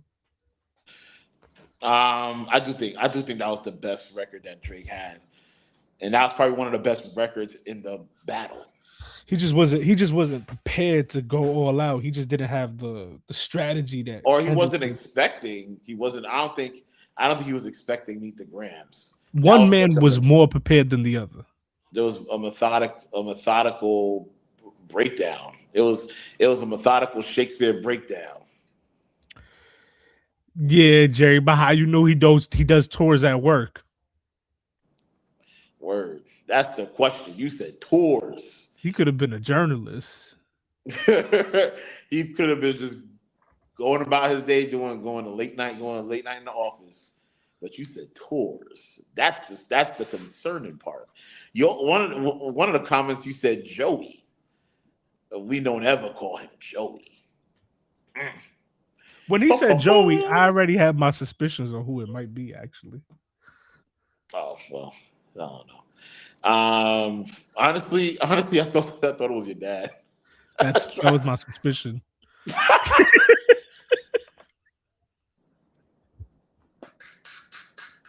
That's a crazy suspicion, bro. That's the only person in my life I ever heard called Joey. Your father? My dad? Yes. Oh, I thought his dad. Oh, okay. No. Because I've only heard his parents call him Joey. That's true too. What? It's all right. It's all right, Jerry, man. I just really love you, bro. Like thank you so much for all the support that you give. Thank you for loving the podcast, giving us ideas. We wasn't even thinking about merchandise until you said it. Honestly, I as soon as you said merchandise, all these ideas popped into my head, like hats, hoodies, patches, keychains, all these different things popped into my head, and I was like, yeah, we really should start getting those together because people are going to ask for that, and especially if you'll be like probably the first person getting merchandise, bro, for sure. But my dad would not know what a super chat is. It's not my father.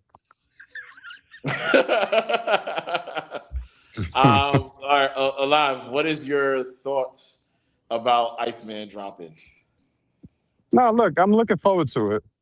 My issues with Drake is more so like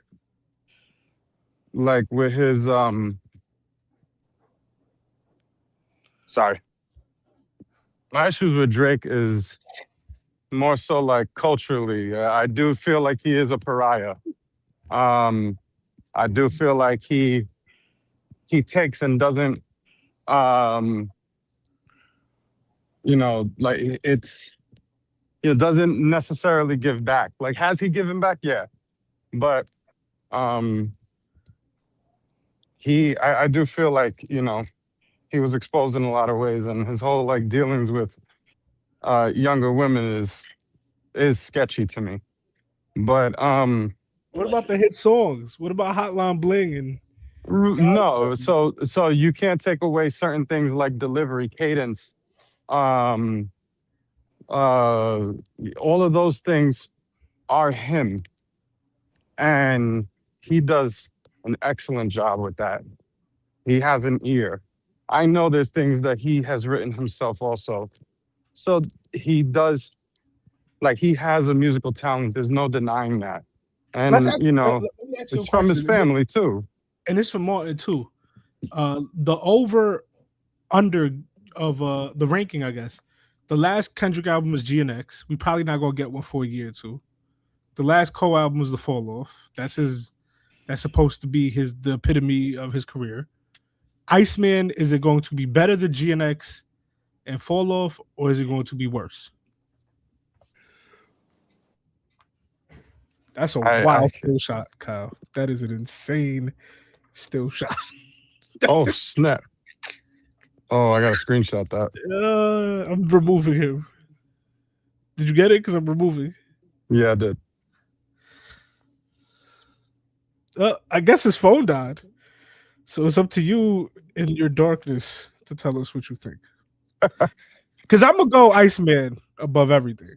Well, the thing is, it depends on how you rate it. That's the thing. The albums are as different as the artists, you know, and they all have their own lane.